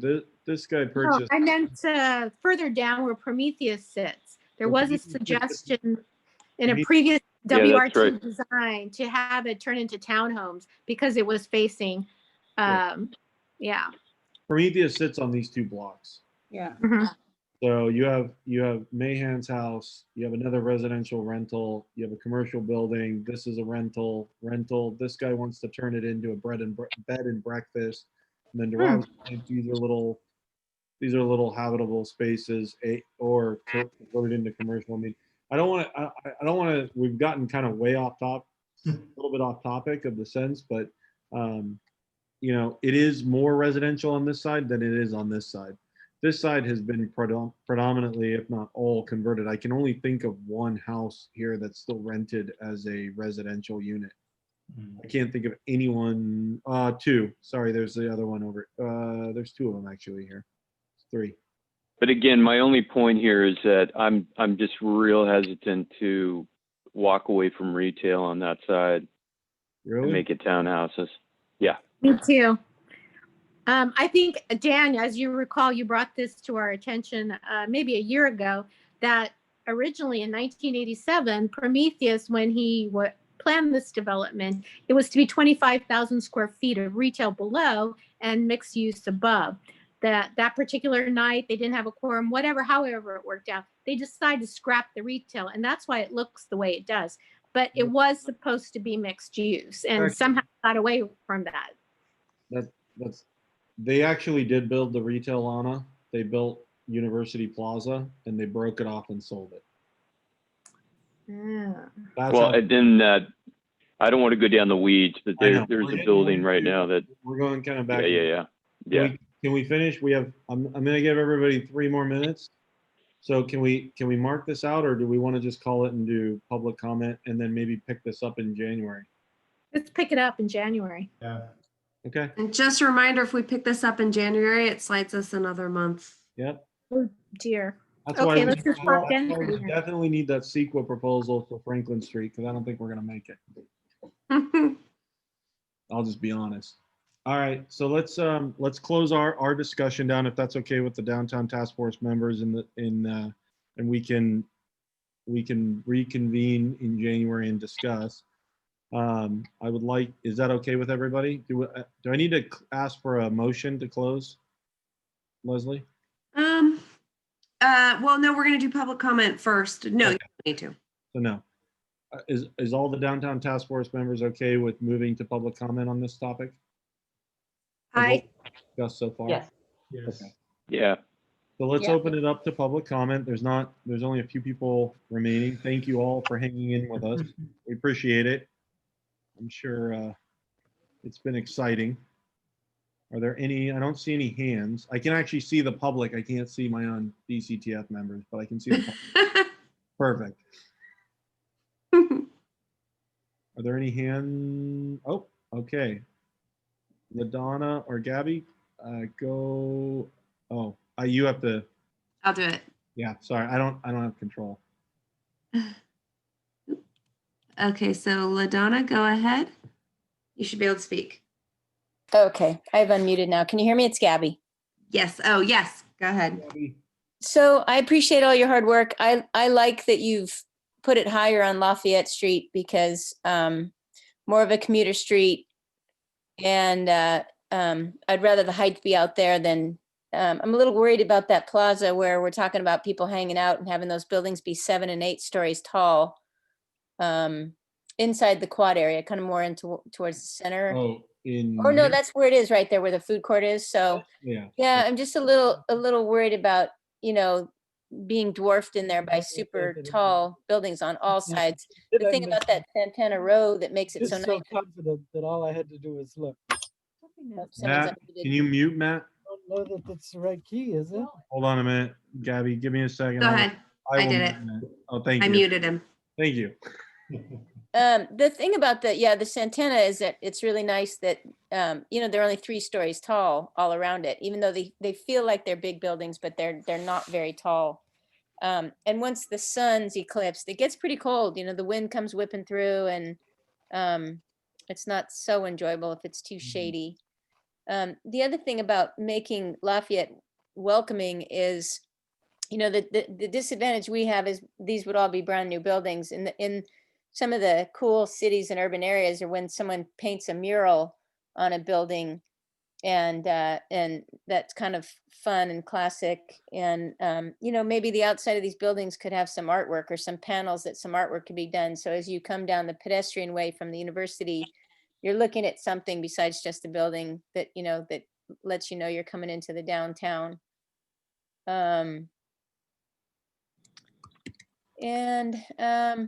I think everything else, the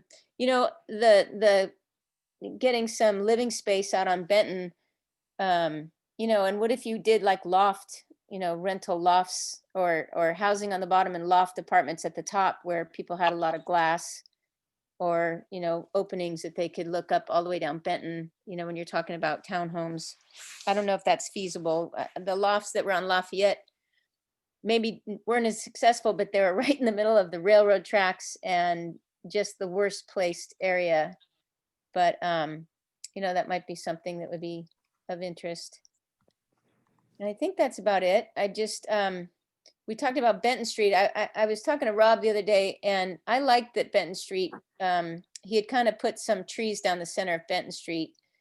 And I know Rob's concerned about lighting and curb, and but I really, when my eye looked at those trees that going down Benton Street, it really looked beautiful. And it makes people have to slow down to make any turns or U-turns, because you'd have to go around the island. You can't just, whip a U-turn or grab a parking spot on the other side of town without going past the trees or the islands to get down to the other side. So visually, I thought that looked really, really nice. And the other thing is about Franklin Street. Since we don't have the apartments yet, we don't have the whole street of Franklin. I'm curious why we would try to make it a two-way street right now. Even talking to Ed Stocks, our other neighbor, he's of the opinion that, part of that whole center area, maybe from Washington to Jackson, should be pedestrian only at all, just completely pedestrian only. A lot of the old downtowns in Europe and everything are just cobblestones. There's no drive-through traffic in these areas. But at least one way with the, what did you call them, Adam? The things the posts that rise up through the middle. Bollards, yeah. So if you had those at least at Washington down to Jackson, that those could rise up. And so when you have the, on Franklin, when you have the farmer's market, or on a Wednesday night, you have an art show, or you have wine and artwork, you can raise up those bollards and people can't drive through Franklin Street. It should be a nice centerpiece. And if at least at minimum, if it's at least one-way street, there's a lot more curbside dining and people be out, like you said, being seen and seeing people. If you're cramming just one little table in front of a building, it's not enough space. And getting the trees and the plants and the beauty that we want down there, don't try to cram into, make it one way and then give enough room for that little electric car or something that can go from the train all the way out, and that can run up and down the street and zip around the block quietly without exhaust and fumes. You don't want to be sitting in an outdoor restaurant while some car's idling. And I do go to Campbell, and there's nothing worse than some guy in his Harley that thinks he has to rev it at every stop sign. It's just the most annoying thing ever.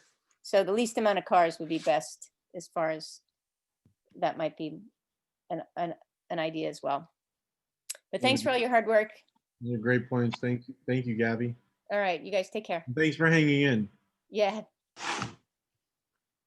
Okay. All right. Next we have Jonathan. Jonathan, go ahead. You should be able to speak. Hello. So my name is Jonathan Evans. I'm the president of the Old Quad Residents Association. Really good discussion tonight. Appreciate it. I had a couple of questions and a comment. I was wondering if it's possible to get a copy of this board. I realize that having general community access to the board might not be possible, but having a PDF or some sort of printout that we could look at to actually look at all the options offline would be really helpful. So maybe we could submit comments. I don't know if that's available. It's actually on our website. Oh, is it?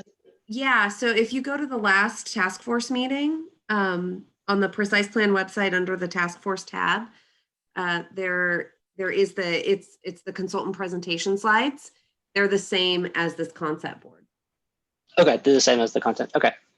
Thank you. I'll send that out to some people. And then I had a couple comments about some of the stepping back. I did want to point out, I think somebody was mentioning putting townhomes on the north side of Benton. There's a lot of historic properties along that route, and I think a lot of the residents would be opposed to, taking those out to put townhomes. But certainly on the, south side of Benton, kind of toward where we're talking about within the purview of the task force, certainly, townhomes or whatever is a nice step down to the rest of the neighborhood, townhomes or something else. And similarly along the west side there on Monroe, there's concerns right now about, large buildings intruding into the neighborhood. But certainly the rest of these sizes all sound very appropriate. Certainly maximizing that corner Lafayette and Benton sounds like a great strategy, because that's some place where there doesn't really affect the neighborhood. So all pretty good comments tonight. I'm glad to hear what the downtown task force was talking about. Thank you. Thank you, Jonathan. All right. So next we have Mary Grizzle. Go ahead and be able to speak. Unmute yourself. I think on Benton, between Main and Monroe Street, I would really like to see retail at the bottom. So I would agree with Dan and Anna that we do need retail at the bottom there. Where's this? That's all I've got. I don't want just a bunch of homes. Monroe, where? You said. So she said Benton between Main and Monroe. Main. Yeah. So right between here, Mary?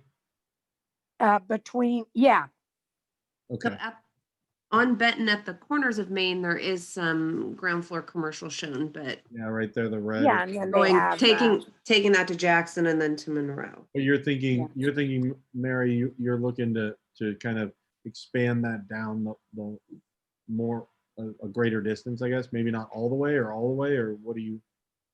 just from the corner of Monroe to Main, Okay. Main Street. I'm On trying Benton. to get all the comments.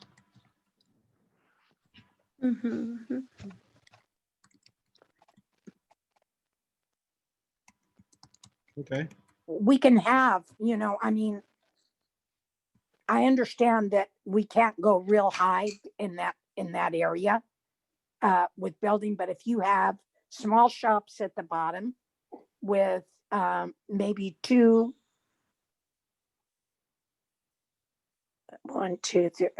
maybe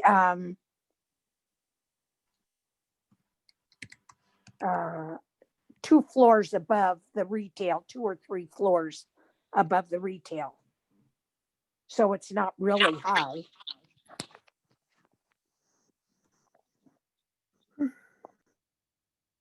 Okay, so that you're talking like 3 stories. Yes. Okay, and that's what's currently shown right now. You can see kind of here. There's 3. It's a 3-story, like step down. That's what WRT had. Exactly. Okay. Thank you. No, thank you, Mary. Thank you for hanging in with us. Thank you. Those are all the hands that I. All comments from the public? No. Okay, seeing there's no additional comments, thank you all again for hanging in there with us. We're going to close public comment on item number 2. And then if this is an item you want to continue to January, I think it would be appropriate to take a vote on that. Yeah, I think we need to. We kind of already discussed this. So, is there a motion to continue this discussion into January?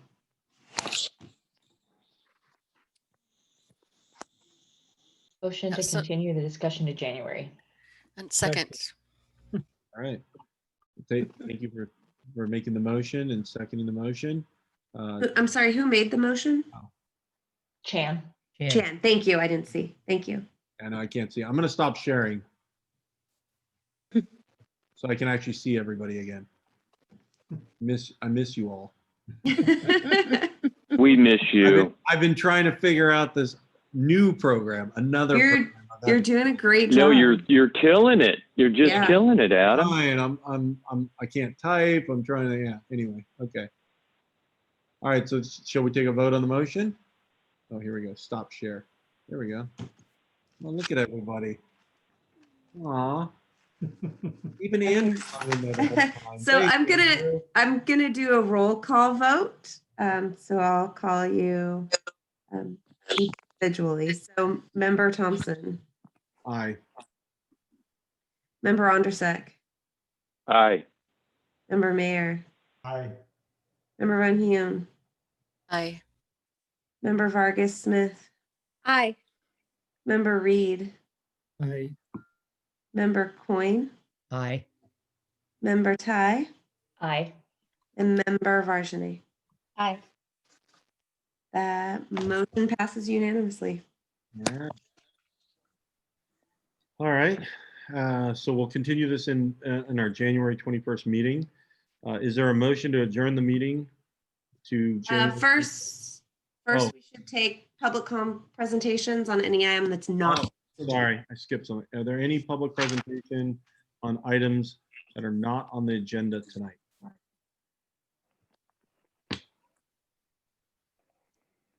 Don't see any hands. No additional public comments. Okay, then we can move to. Is there a motion to adjourn? Motion to adjourn. That's everybody at one time. I'm gonna say that was Anna. We gotta eat. 1 in the morning. I'm all good. I can keep going. I'm healed. Look. That's because you're only 40. Not Hurts, even. but I can move it. It's not as bad as last time. Look at Adam just turned 40. We got to wish him a happy birthday. You don't want to sing, everybody? that. 40. Come on, Dan. 40. What? What? 45? You look like a silverback with that long hair. Okay, so I put down that Anna made the motion to adjourn, and who was my second? Dan. Dan, thank you. I'll second. Yeah. Okay. All right. All right. Okay. All in favor, say aye. Aye. Aye. Aye. Aye. All opposed? I didn't think so. All right. I wanted to do that once. Adjourned. Thank you, everybody. Happy Appreciate it. holidays. Thank you, guys. Merry Christmas, everybody. See you Yeah, in Merry January. Christmas. Yeah, Stay Merry- safe. Happy New Year. Happy holidays. Bye. Bye. Yeah.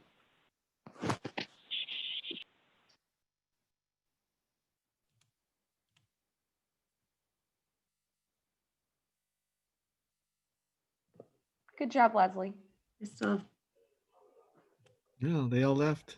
It's just And we us. We have attendees. there's two attendees hanging on.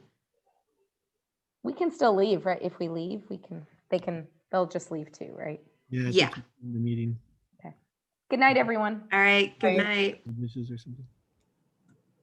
Thanks, Leslie. Thanks. Bye, Steve. Bye. Oh, where'd my button go? There